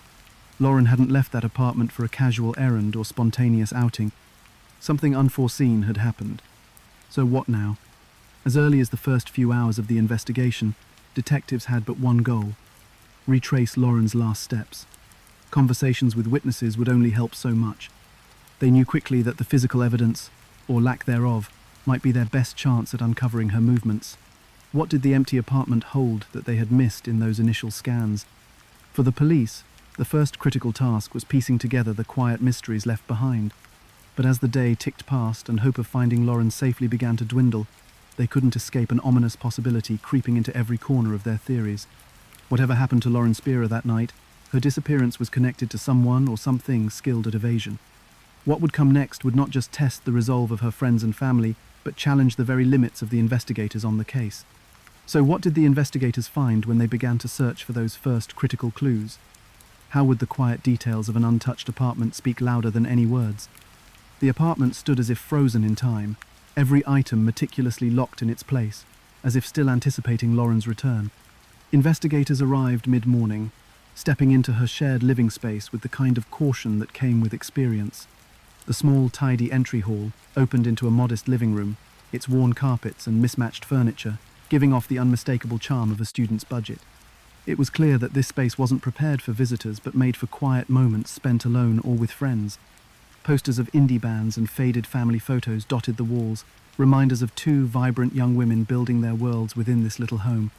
Yet, despite its warmth, the silence inside felt heavy, pressing down on each intruder as they worked to piece together Lauren's story. Her roommate's initial walkthrough had already suggested that nothing looked disturbed. There were no signs of forced entry. No belongings appeared to be missing, at least not at first glance. However, as investigators began their own scan of the apartment, the stillness seemed almost unnatural, as though it held something back. Everyday items could tell stories, but only if the puzzle pieces fit. It is the unseen details and the smallest, overlooked irregularities that often make the difference in a case like this. Lauren's room was the obvious starting point. Her bed, untouched and tucked perfectly, lay opposite Kara's, a reminder of just how abruptly she had disappeared. On the desk sat a notebook with its pen clipped neatly inside, next to an open laptop resting in standby mode. The only sound came from the faint hum of the refrigerator in the other room. No mugs sat abandoned on counters, no faint laundry scent lingered in the air. It was as if everything had been paused. But among this orderliness, one detail raised immediate questions. Lauren's keys, her lifeline to her apartment, her car, and her daily routine were conspicuously absent, and yet her wallet and phone sat untouched on the nightstand. Officers took note. Where were Lauren's keys? Had she taken them on her way out the door, or had they vanished with her, perhaps now sitting somewhere they didn't belong? The absence of such a fundamentally important item highlighted the very strangeness of the entire situation. It was one of the first things to suggest she hadn't consciously left intending to go far. In the kitchen, nothing appeared disrupted either.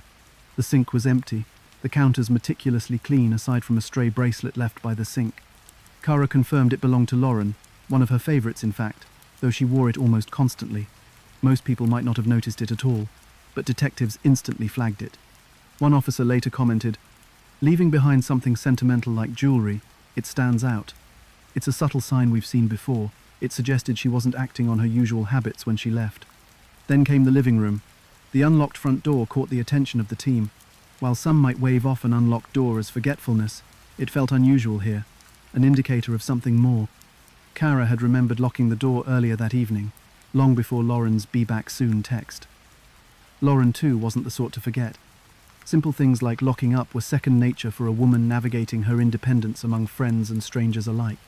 The police marked it as another small detail that didn't line up, a crack in the otherwise normal pattern of life within this space. While forensic experts began their survey for hidden evidence, such as fingerprints, smudges, and fibers, the lead investigator paced through the apartment, processing its stillness. Personal belongings often told their own stories. In this case, it wasn't just what Lauren had taken or left behind that puzzled them, but what hadn't been disturbed. The picture frames remained undisturbed, and mail lay scattered in its usual spot on the dining table. There was no broken furniture or overturned chairs.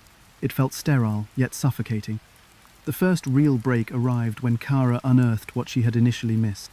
Digging through the shared laundry bin, she found a shirt Lauren had been wearing earlier that week, the one she typically paired with high-waisted shorts and flat white sneakers, a basic staple of her wardrobe.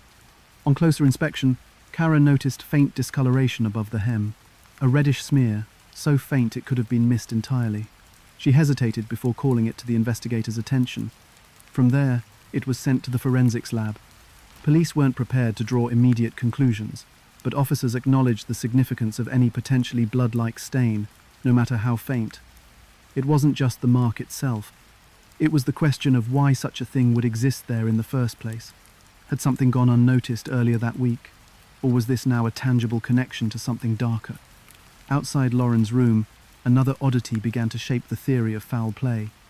Her shoes were all accounted for.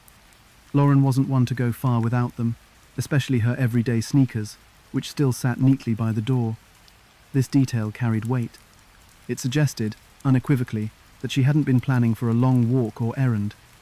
In the minds of the officers, it raised questions around mobility or coercion. Either Lauren had been taken, or she had left in an extremely atypical state. As details emerged from the physical space, suggesting irregularities, investigators layered professional insights into the mix. Survivability windows in missing persons cases shrank rapidly when evidence failed to signal voluntary absence. Without her keys, shoes, or any alert to her social circle, the narrative began shifting. One investigator noted, "Explaining anomalies in victims' routines is crucial in hours like this. We don't just focus on where someone might go, but why, what stays behind is unusual." These tiny inconsistencies began stacking into a mosaic too detailed to ignore. Police began looking into movements from the night before, latching on to potential explanations that could connect the gaps left behind without Lauren's presence to anchor the space. By mid-afternoon, the apartment's silence weighed heavier still, but police strategies began turning outward. Reconstructing Lauren's last known footsteps relied on the surrounding community and whoever had caught even the smallest glimpse before events turned sinister. Who, if anyone, had seen her leave through the lane-facing stairwell stretching beyond both her apartment and into public space? Kara's account of the night Lauren vanished painted a picture of normalcy, at least at first. She recalled Lauren leaving the apartment around 6:30 p.m., her phone tucked into her pocket, as she made plans to meet friends. Based on the texts exchanged earlier in the day, her evening didn't seem out of the ordinary. A few hours of catching up with friends on College Avenue before heading back home. Lauren's message, "Be back soon," was sent a little before 10 p.m., leaving Kara to assume she wouldn't be gone late. It was a routine similar to so many others. But as the details unfolded, what Kara described seemed less like a typical night and more like the beginning of a series of concerning gaps. Kara admitted she didn't think much of Lauren's absence initially. As soon as she received that text, she figured Lauren might just lose track of time, something college students often did. Kara busied herself with her own plans that evening, casually glancing at her phone every now and then, but with no real urgency. It wasn't until several hours later, past midnight, that she started to feel uneasy. Kara explained to investigators that she had sent a couple of follow-up texts, including one asking if Lauren needed a ride home. It was something they regularly did for one another, but when hours passed without any response, she tried calling, only for it to go straight to voicemail. It felt strange, Kara later recounted. Lauren wasn't the type to ignore calls, especially if she knew I was waiting for her. That was the first moment Kara felt the situation might not be typical. Yet even then, she hesitated to act. The idea of calling the police so soon seemed dramatic. What if Lauren was fine? No one wanted to overreact. Still, investigators couldn't ignore a crucial detail. While Kara claimed she felt concern creep in around midnight, it wasn't until almost 7 hours later that she decided to contact authorities. For those first hours, she tried to rationalize Lauren's absence. Perhaps she had crashed at a friend's place, or maybe her phone had died. According to Kara, these were the explanations she clung to in the middle of the night, even as her anxiety started to mount. When morning came and there was still no sign of Lauren, Kara explained that her dread reached a breaking point. "That's when I finally realized something was seriously wrong," she told detectives. This delay became a point investigators couldn't overlook. What caused her to wait so long? In many missing persons cases, especially those involving adults, reporting delays can muddy the critical first hours of an investigation. Police pressed Kara for more clarity, hoping to understand not just her actions but her thought process. Some of her answers only raised more questions. For instance, when describing how she spent those hours waiting for Lauren to come home, certain details came across as contradictory. Kara claimed she checked Lauren's favorite hangouts by texting mutual friends, but when police reviewed phone records, there appeared to be fewer outgoing messages than she had mentioned. This discrepancy wasn't conclusive, but it hinted at a potential complication in her story. Investigators started to look at her statements less as a straightforward narrative and more as a series of pieces that didn't quite fit together. One detail in particular caught their attention. Kara admitted she had noticed Lauren's shoes, her unmistakable white sneakers, sitting by the door as she paced through the apartment that night. Despite this, she still believed Lauren might have gone out walking. When pressed, she said she didn't think it was unusual at the time. "I know it sounds strange now, but I didn't put it together then," Kara remarked during questioning. Lauren had other shoes. It didn't seem like a big deal. But detectives found this reasoning hard to accept. Lauren's sneakers weren't just a favorite pair. They were practically her uniform for daily errands and nights out alike. Leaving them behind seemed out of character, and Kara's explanation felt thin. It wasn't enough to accuse her of withholding information, but it was enough to make investigators question the full picture. There was also the issue of the front door. In her account, Kara stated that she had locked the door when Lauren left earlier in the evening. Still, when the police arrived the following morning, they found it unlocked. This raised another important question. Had Kara herself unlocked it during the night, or had someone else gained access? Kara struggled to explain this inconsistency. "I must have forgotten," she told them, her voice wavering. "I honestly don't remember." To investigators, her uncertainty felt less like forgetfulness and more like an effort to avoid a direct answer. As detectives questioned Kara further, it became clear that being a witness, or even just the person closest to Lauren, was taking its toll on her.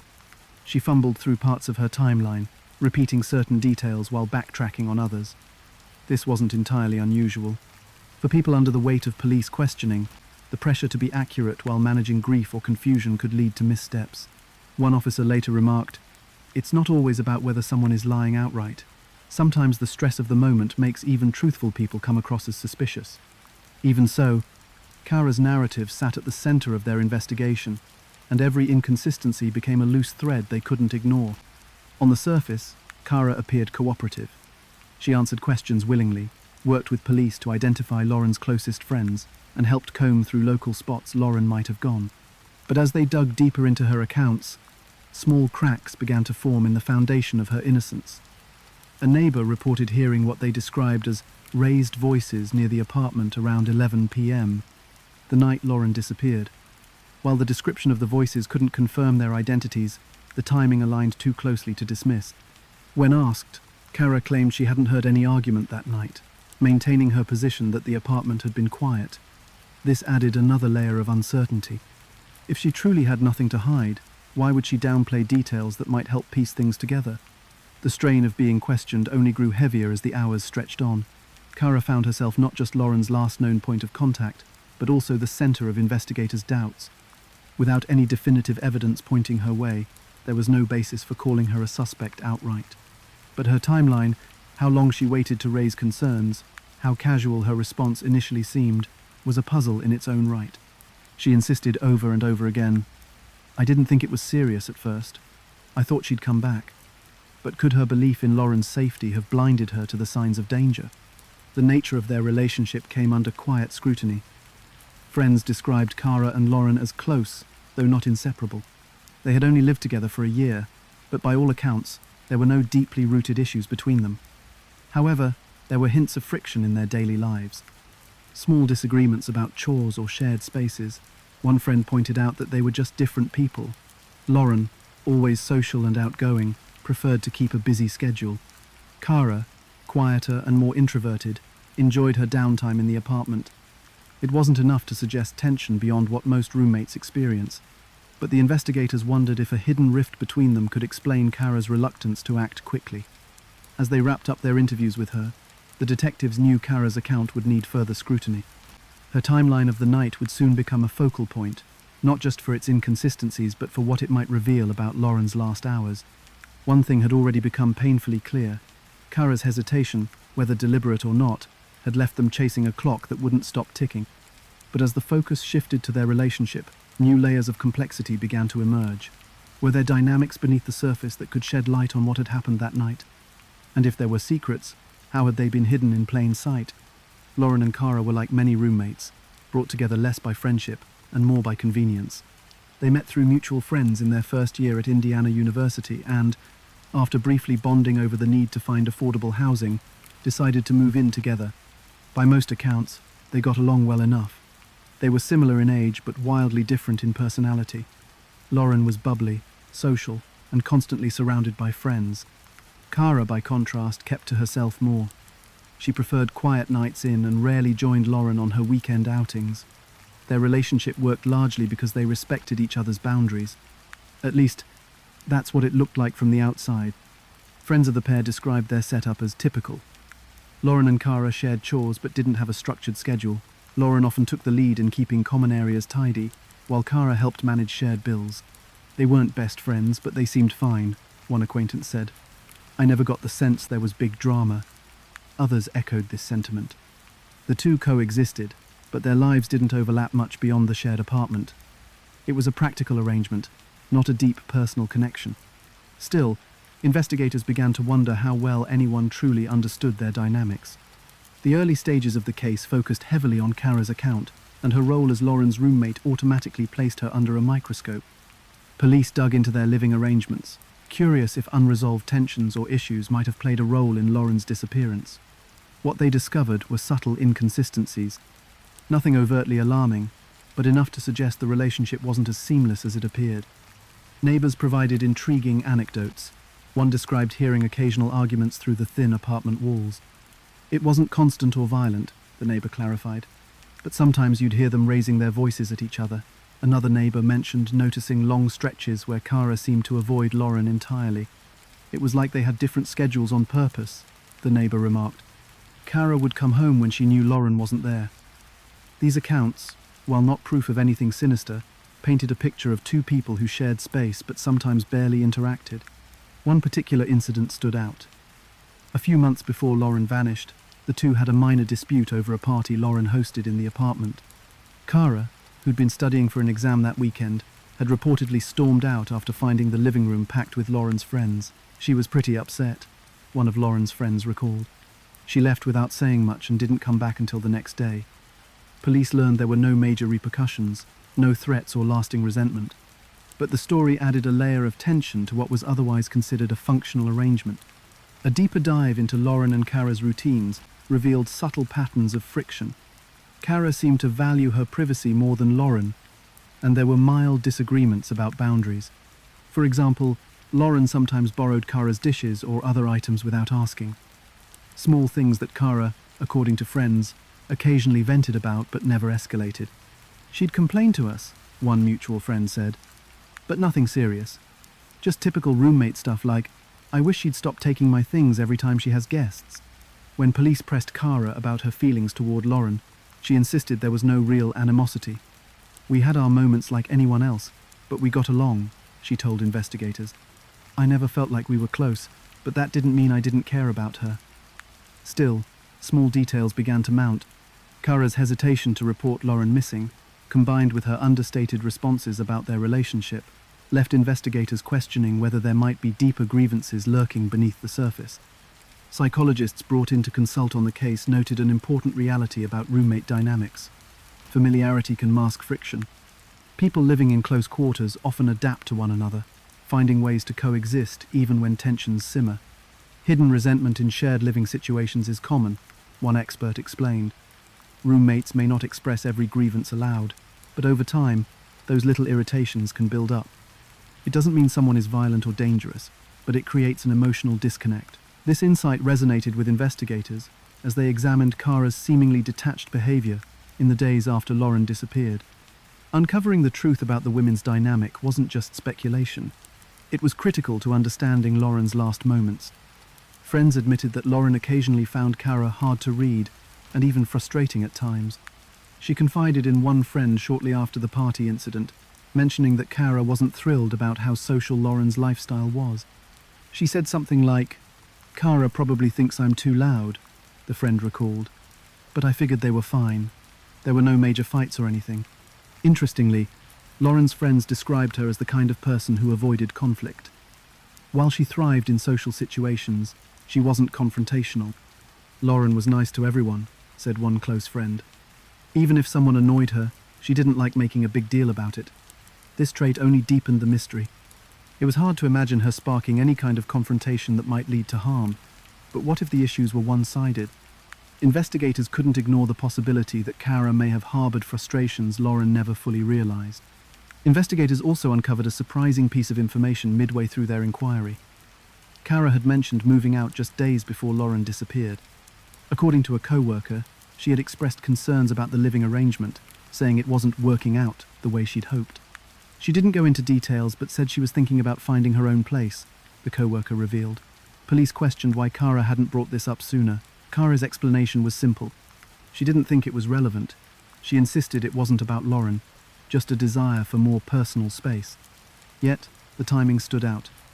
If Kara had been considering leaving, had tensions between her and Lauren reached a breaking point? Investigators couldn't say for sure, but the revelation added weight to the notion that their relationship wasn't perfectly harmonized.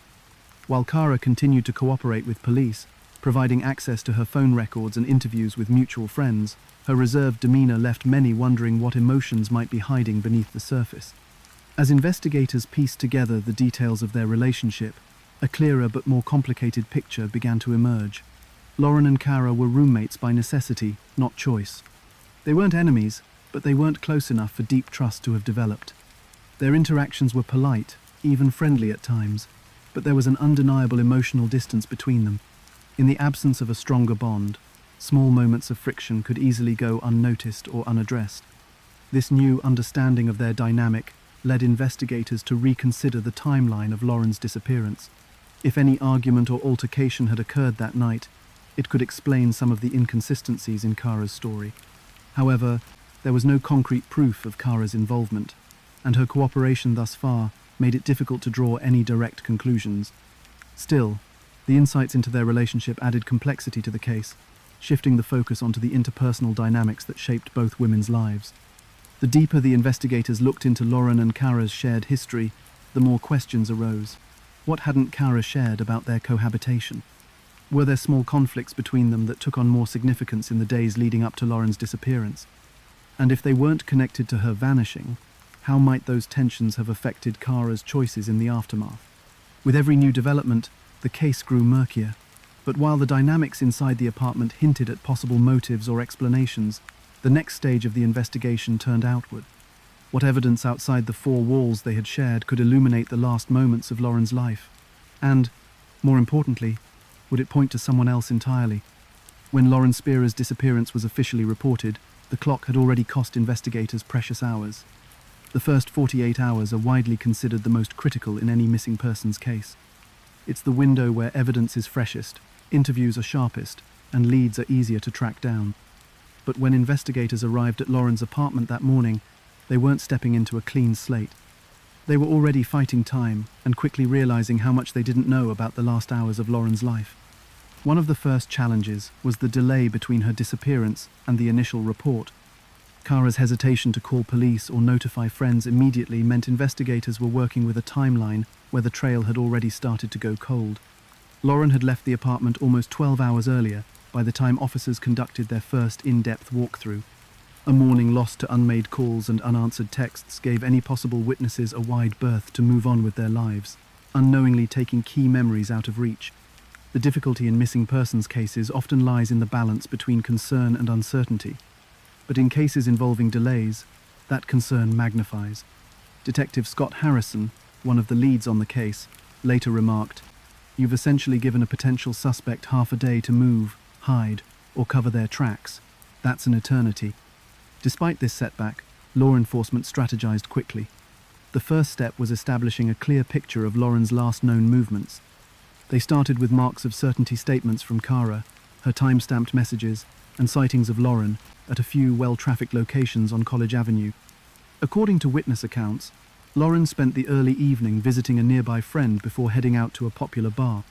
By 9:30 p.m., she was reportedly seen chatting amiably with friends near the bar's front patio. But by 10:15, that same group recalled her excusing herself to take a quick walk back to her apartment before the night's plans continued. It was this window just before 11 p.m. until the early hours of the next day that became the immediate focus of the investigation. Officers canvassed the area surrounding her apartment, questioning passers-by and nearby residents. The route Lauren would have taken on foot was simple, just a straight cut through a neighborhood block. But no one seemed to have definitive answers. One neighbor recalled seeing a woman resembling Lauren walking along the sidewalk but couldn't confidently confirm the sighting. Others in the area admitted to being home but didn't hear or see anything unusual. It's frustrating when you know someone must have spotted something, an officer reflected years later. But people don't know what they don't know. If they thought it was nothing, they'd forget it by the next morning. The police turned to local businesses along the route, hoping for luck with surveillance cameras. But this effort came with its own hurdles. Many of the nearby shops either didn't use security systems or used outdated ones with limited angles and poor visibility at night. The few cameras that did capture parts of the street didn't reveal any sign of Lauren during the critical hours. Whatever route she took, it didn't intersect with lenses in a way investigators could use. The lack of footage forced them to rely even more heavily on witness accounts, an uneasy prospect when people's memories degrade so quickly under pressure. Adding to the challenge was the mixed level of cooperation from those closest to Lauren. While Kara provided a detailed account of Lauren's evening, her delays in contacting police had already drawn attention. Friends of Lauren were quick to answer questions, but their stories often highlighted how independent Lauren was, leaving routine gaps in her movements harder to pin down. Some reported attempted calls to Lauren's phone, all of which went straight to voicemail. This indicated the phone may have been turned off or had run out of battery or detail, equally frustrating to both her friends and law enforcement. Meanwhile, police began digging deeper into potential patterns showing why Lauren might have disappeared. In many cases like these, lifestyle factors like dating histories or signs of personal conflict provide valuable leads. Lauren, they found, maintained an active social calendar. It wasn't unusual for her to attend multiple gatherings in a single weekend, though she was also careful to check in with friends on her way between stops. But nothing in her routine indicated a tendency to venture off alone or out of contact for long stretches. By all accounts, she was responsible, organized, and firmly grounded in her community. No one her friends could name currently posed a threat to her, at least not as far as they could tell. To expand their search, officers looked beyond the timeline of the evening and began focusing energy on Lauren's digital footprint.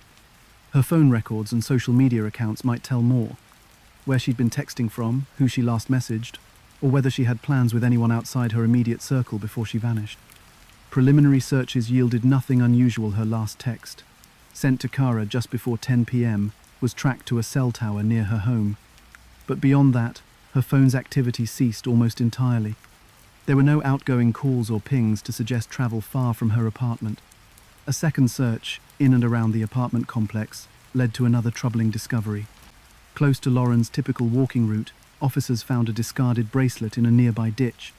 At first glance, it seemed insignificant, a small accessory like so many others, but Kara confirmed to police that the bracelet belonged to Lauren.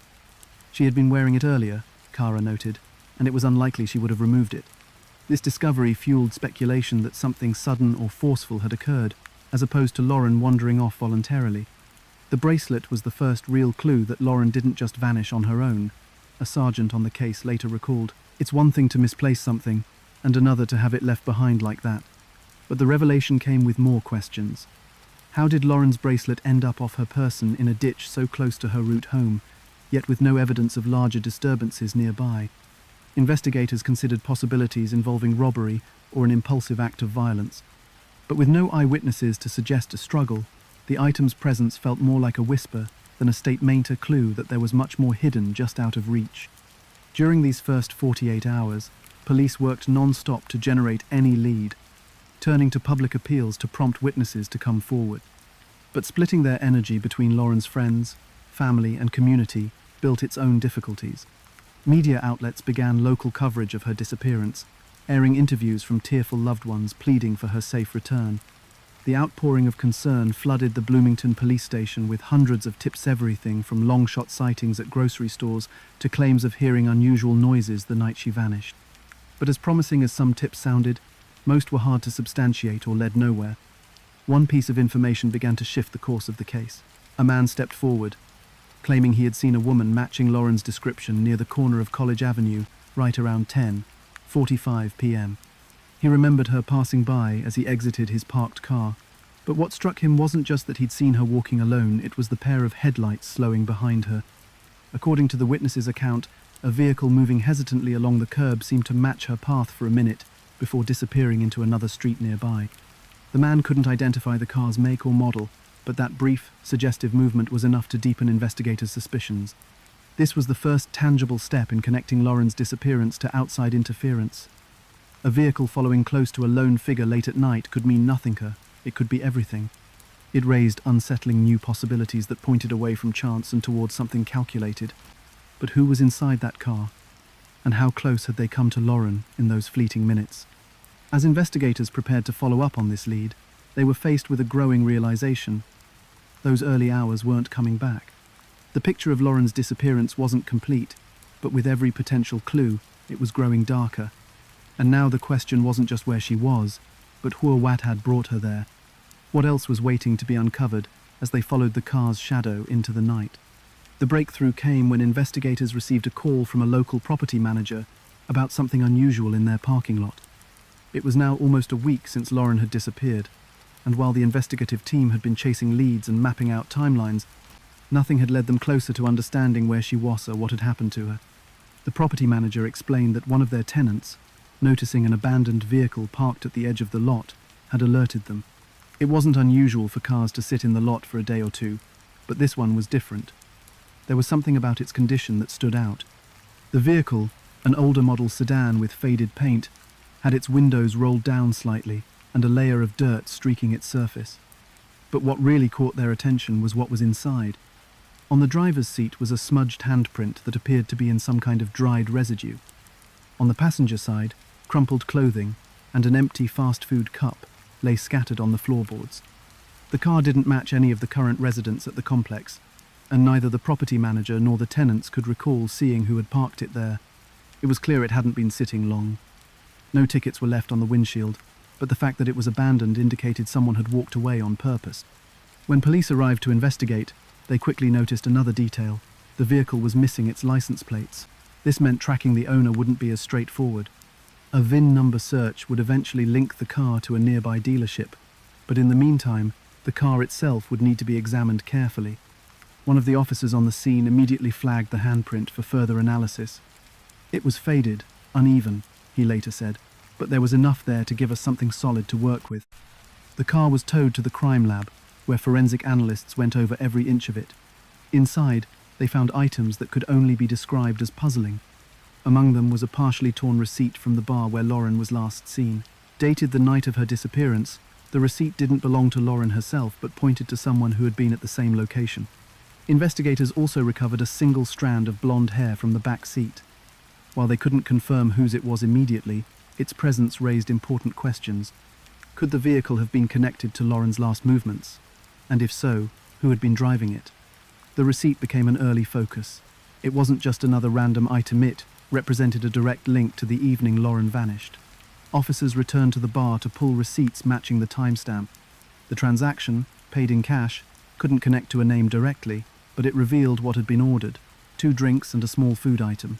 Witnesses were brought back in for more questioning. One recalled seeing a man sitting at a corner table, taking occasional glances toward the bar's main door. Another patron recognized the description of the car parked at the complex and mentioned seeing it outside the bar's lot earlier that night. But the driver? No one could describe them clearly. While this clue was enough to reignite the investigation, it also contradicted earlier assumptions. Police had spent much of the first days fixated on Lauren's usual habits and social connections. They'd conducted interviews with friends, former romantic partners, and classmates, working under the theory that someone close to her might hold answers. But this new evidence, the abandoned car and receipt hinted at the involvement of someone outside her circle, an unknown variable that shifted the investigation's scope. The forensic team worked quickly to process the car. Swabs from the smudged handprint on the driver's seat didn't yield enough for identification, but further analysis of the interior uncovered another significant clue. Along the edges of the passenger door, analysts found faint traces of blood. It wasn't visible at first glance, but became clear under testing. The sample was too small to establish a major profile, but preliminary results suggested it matched Lauren's blood type. This changed everything. Until now, Lauren's disappearance had been treated as suspicious, but there was no direct evidence to prove foul play. Now, the presence of the blood brought a darker possibility to the forefront. Detectives began linking this case to similar stories. In missing persons investigations, abandoned vehicles have often been the key to breaking cases wide open. In one well-known case from Arizona in 2013, A missing college student's car was found under similar circumstances, containing seemingly mundane items: an old textbook, a water bottle, and a single shoe. It wasn't much, but it eventually led officers to a suspect who had encountered the victim hours before her disappearance.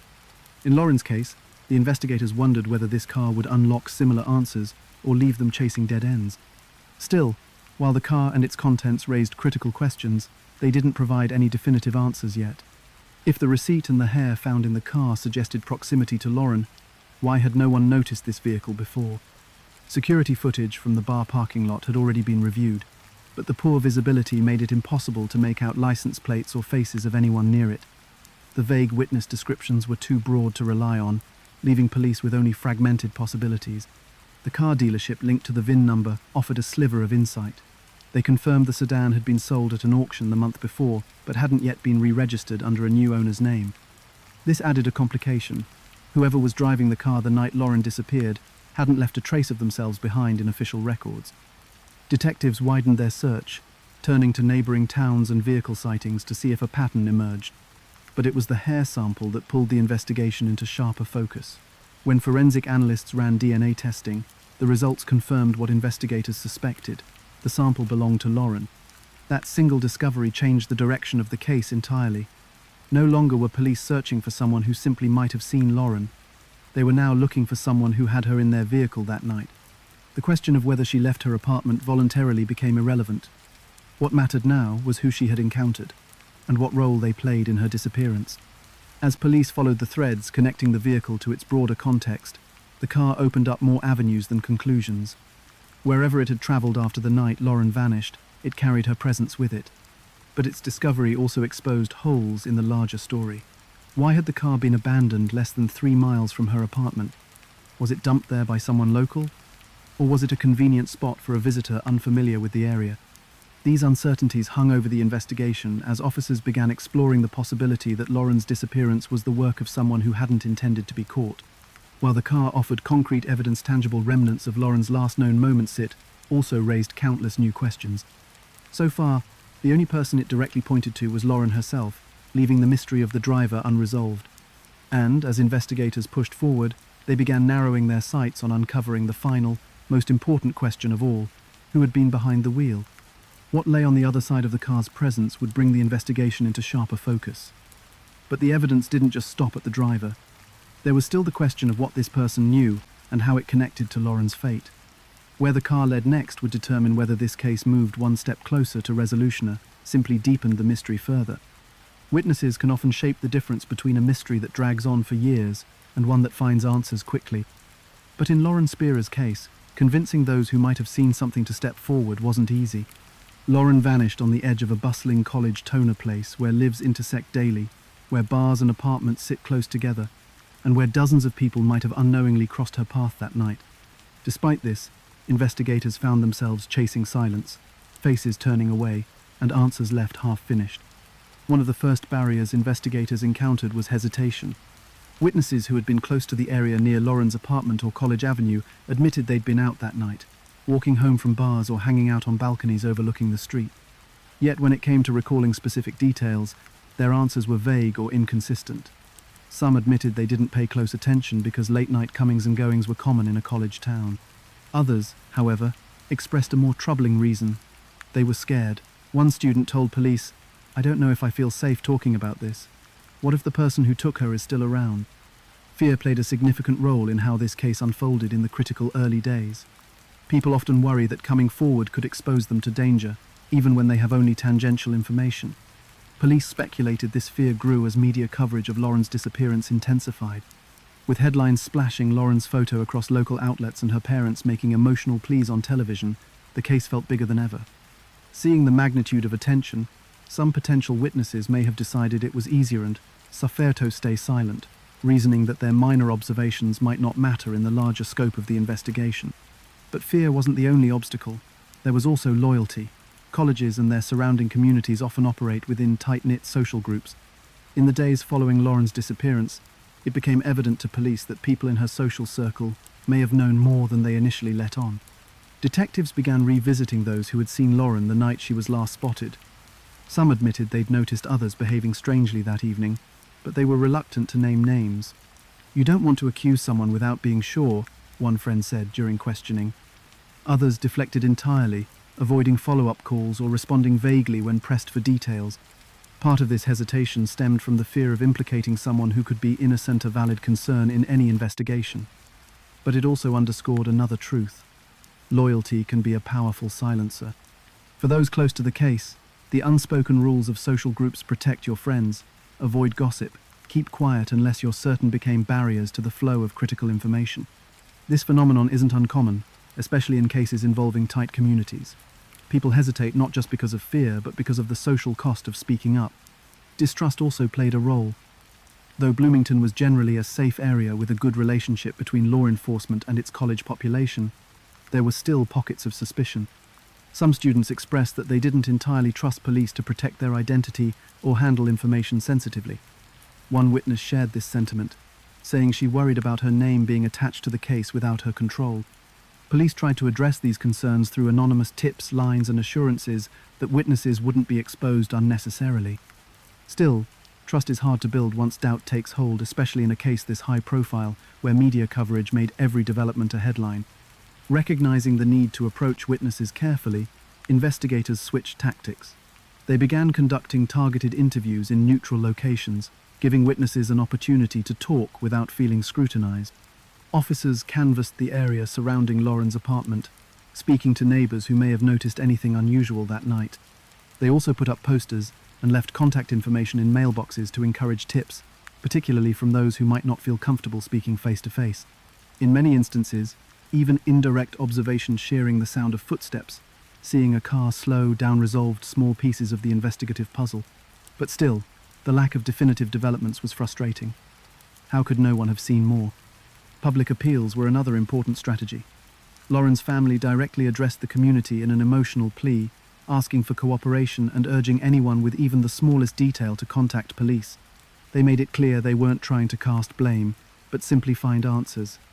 "We know someone out there knows something," her father said during a television appearance. "We're asking, no, begging you to do the right thing and help bring Lauren home." The appeals sparked some movement. Tips began to trickle in, though not all of them led anywhere.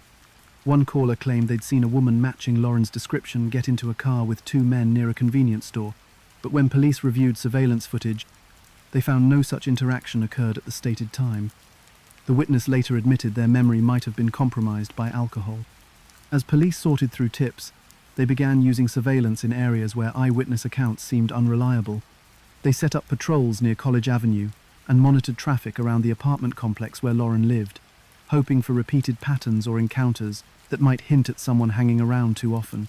Surveillance allowed investigators to fill gaps where human recollection faltered, providing a clearer view of who frequented the area and when. But even with these additional efforts, no single lead emerged strong enough to push the case forward until someone unexpected stepped up. A reluctant witnesser regular at the bar Lauren had visited that night eventually contacted police. They explained they hadn't come forward earlier because they weren't sure what they'd seen and didn't want to get involved in something bigger than they could handle. But after talking to a friend, they realized withholding what they knew could mean leaving the family without answers. The witness described parking their car near College Avenue and noticing a man standing beside an older sedan, possibly the same one linked to the abandoned vehicle police later found. The man appeared agitated, pacing along the sidewalk and glancing frequently toward the bar's entrance. The witness couldn't confirm they saw Lauren interact directly with him, but they said his body language seemed unusual, like he was waiting for something or someone. This tip was far from the smoking gun investigators hoped for, but it put renewed energy into their efforts. Combined with earlier testimony that a car had been seen following Lauren, it gave the abandoned vehicle a sharper context. It also corroborated theories that someone outside of Lauren's immediate circle might have played a role in her disappearance. The pacing man likely knew Lauren was there or, worse, had intentionally targeted her. Though the witness couldn't provide a full description of the man or his intentions, their testimony shifted the focus of the investigation. Now, police were certain the car wasn't just a coincidence. It was a piece of a larger story, one of movement, hesitation, and someone waiting for the exact right moment to act. Investigators fanned out with renewed purpose, knowing this witness's information might create the chain reaction they desperately needed. If this new lead had substance, it could change everything. Who was the man loitering near the car? And how did his actions intersect with Lauren's timeline? Witness reluctance once, a barrier was finally beginning to erode, making way for details that could reshape the investigation entirely. The car was no longer just evidence of Lauren's absence. It was now a marker of possibility, guiding police closer to a startling truth they couldn't yet see. What did this man know, and why had he stood in the shadows of that night, pacing as though something unimaginable was about to happen? In the days following Lauren's disappearance, the investigation remained focused on finding a missing person. There was still no clear evidence of foul play, no confirmed sightings, and no definitive indication that anything beyond an unexpected absence had occurred. But as days stretched into a week, and the evidence began piling up in unsettling ways, the tone of the investigation shifted. At what point does a disappearance, marked by unanswered calls and vague timelines, become something far more sinister? For investigators, that moment came when patterns began, forming patterns that didn't just hint at danger, but pointed directly toward it. The shift started with the forensic discoveries tied to the abandoned vehicle. The bracelet left in the ditch was one thing it could be explained as accidental, easily dropped. But the faint traces of blood found inside the car told a different story. That small detail forced investigators to confront an uncomfortable reality. If Lauren had been in that car at all, she hadn't left on her own terms. What cemented their suspicions further was the confirmation that a strand of hair recovered from the vehicle belonged to Lauren. The evidence wasn't just circumstantial anymore. It was physical, tangible, and it pointed to something far more deliberate than a college student losing her way. At this stage, law enforcement brought in specialized units to expand their reach and capabilities. Missing persons detectives became criminal investigators overnight. Analysts trained in major cases joined the effort, revisiting early witness statements and combing through new tips that continued pouring in. A team of forensic experts returned to the scene with fresh eyes, this time treating it as a potential crime scene rather than just the last place Lauren had been seen. Even tracking dogs were brought into the wooded areas around College Avenue, tasked with picking up what limited scent trails still lingered after days of summer heat and passing traffic. The transition wasn't immediate, but it was deliberate. Detectives understood what each new clue suggested, even if they weren't ready to make it public just yet. Cases like Lauren's often reach this transition point quietly, with no grand announcements or dramatic discoveries. Instead, it's a gradual realization evidence stacking higher and higher until no other explanation makes sense. By the end of the first week, the timeline of Lauren's last known movements had been revised and tightened. Investigators now knew she had left the bar just after 10:30 p.m. She had been seen briefly by a passerby, walking with purpose toward her apartment complex. Yet, somewhere between College Avenue and home, she vanished. Accounts of a car following her along the curb gained weight when combined with the witness who described seeing a man pacing near an older sedan. These fragments of information painted a troubling picture. Lauren's disappearance was now more than a personal tragedy, it was beginning to look like a crime. But even as investigators leaned into this new theory, they faced significant hurdles. Legally, treating a missing persons case as a criminal investigation requires meeting specific criteria. Without definitive signs of foul play, law enforcement must tread carefully to avoid crossing boundaries or violating rights. Bloomington detectives relied on procedural tools to navigate this thin line. They obtained search warrants for the abandoned car and for nearby properties matching the vehicle's registered location. With legal processes in motion, they ensured that any evidence uncovered would hold up in court if when it became necessary. Additionally, they ramped up public engagement. If Lauren had been taken by someone connected to her or merely passing through town, someone in the area would likely have seen or heard something unusual. Detectives made another public appeal, using local news outlets, emphasizing the need for new witnesses and asking for any dashcam footage from drivers who had been near College Avenue that night. They explained that even seemingly insignificant details like seeing a car parked oddly or spotting someone walking quickly away could add context. The appeal yielded limited results, but it sent a clear signal. This wasn't just a matter of waiting for Lauren to return. The investigation was moving forward, and everything was on the table. By now, mounting evidence had begun reshaping theories within the department. Early suspicions about whether Lauren could have left voluntarily were all but dismissed. Investigators were increasingly confident that someone else's actions were involved. This was never a simple case of someone wanting to disappear. One officer later remarked, Lauren had habits, patterns, people she cared about. The kind of person she was, it didn't match. The focus narrowed toward figuring out who had crossed paths with Lauren that night and what their intentions were. While the transition to a criminal case brought clarity in some ways, it also raised troubling questions. Detectives expanded their search to neighboring towns and counties, widening their net to include individuals with prior records near Bloomington. They also began re-interviewing people who had interacted with Lauren regularly, looking for inconsistencies in their memories or behavior. Kara's timeline, which had already faced scrutiny in earlier stages of the investigation, came under renewed examination. She remained cooperative, providing additional details about Lauren's habits and acquaintances. But detectives couldn't shake a fundamental uncertainty. How well did Kara really know her roommate? Could she have overlooked or withheld information about someone potentially dangerous in Lauren's life? One major challenge came from the lack of definitive eyewitness testimony.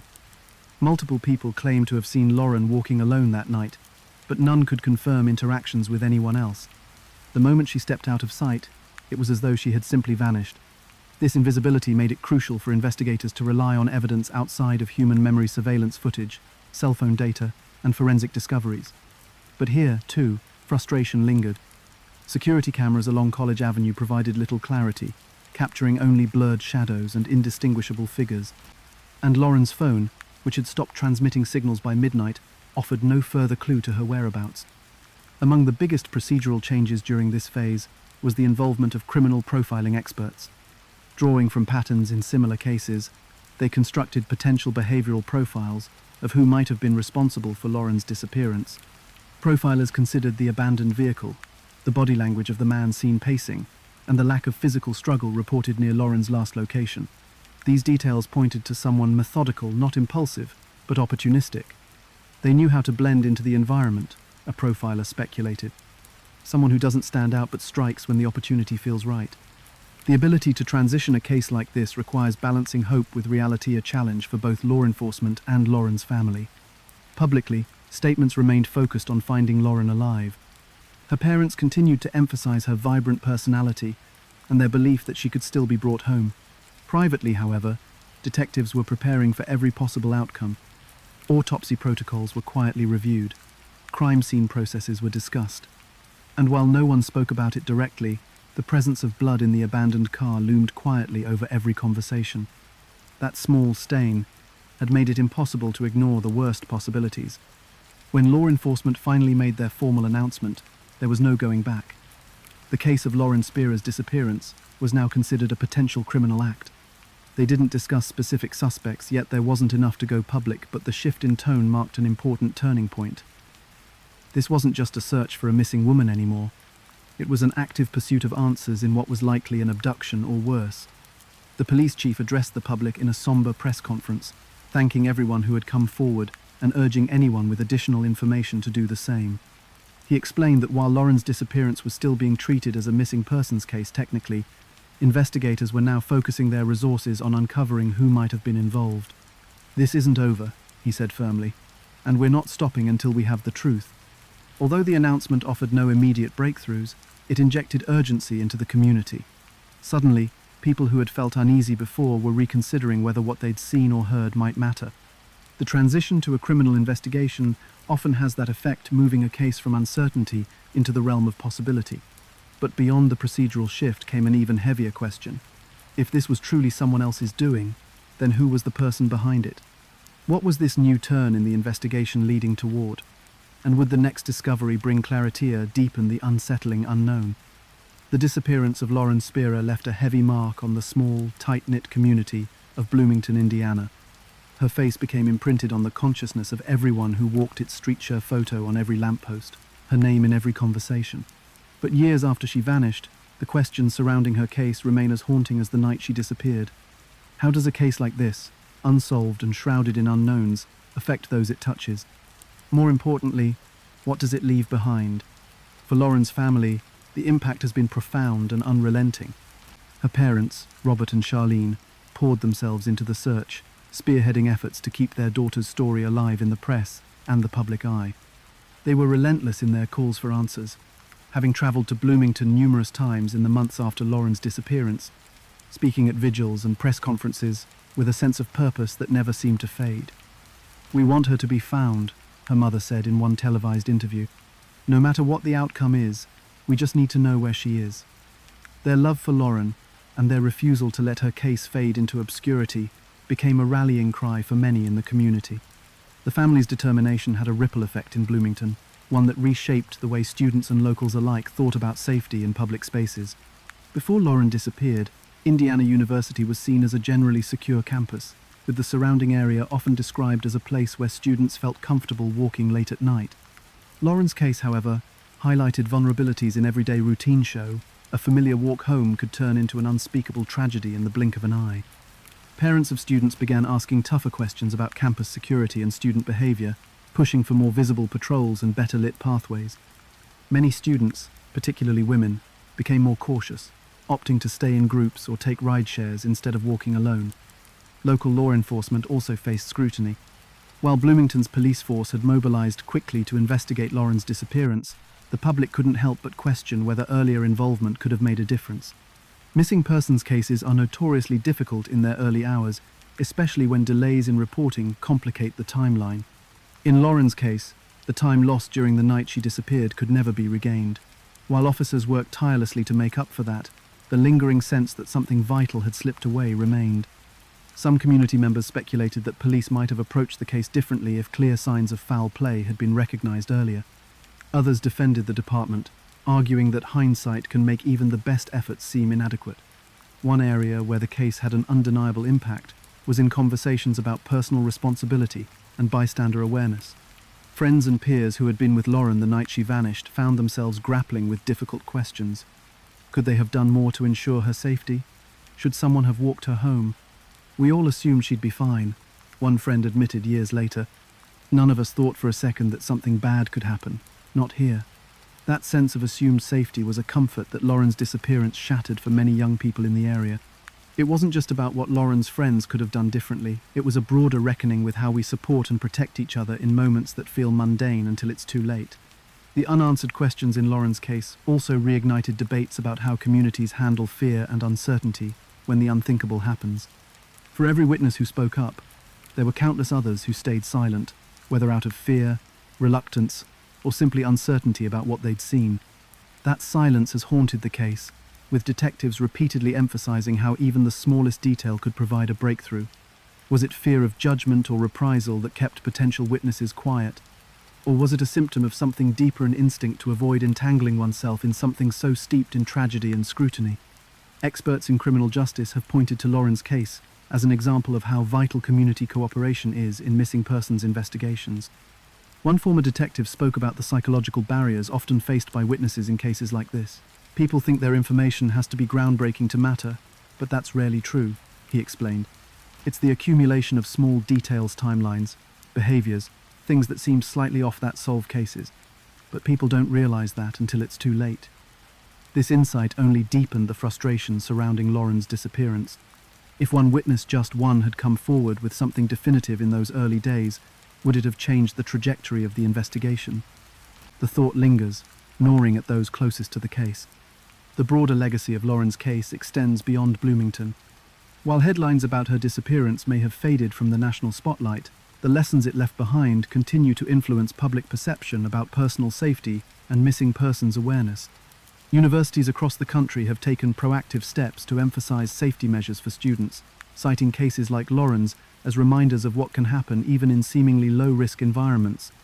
Campus escort programs have expanded, and awareness campaigns now stress the importance of looking out for one another and reporting anything that feels out of place.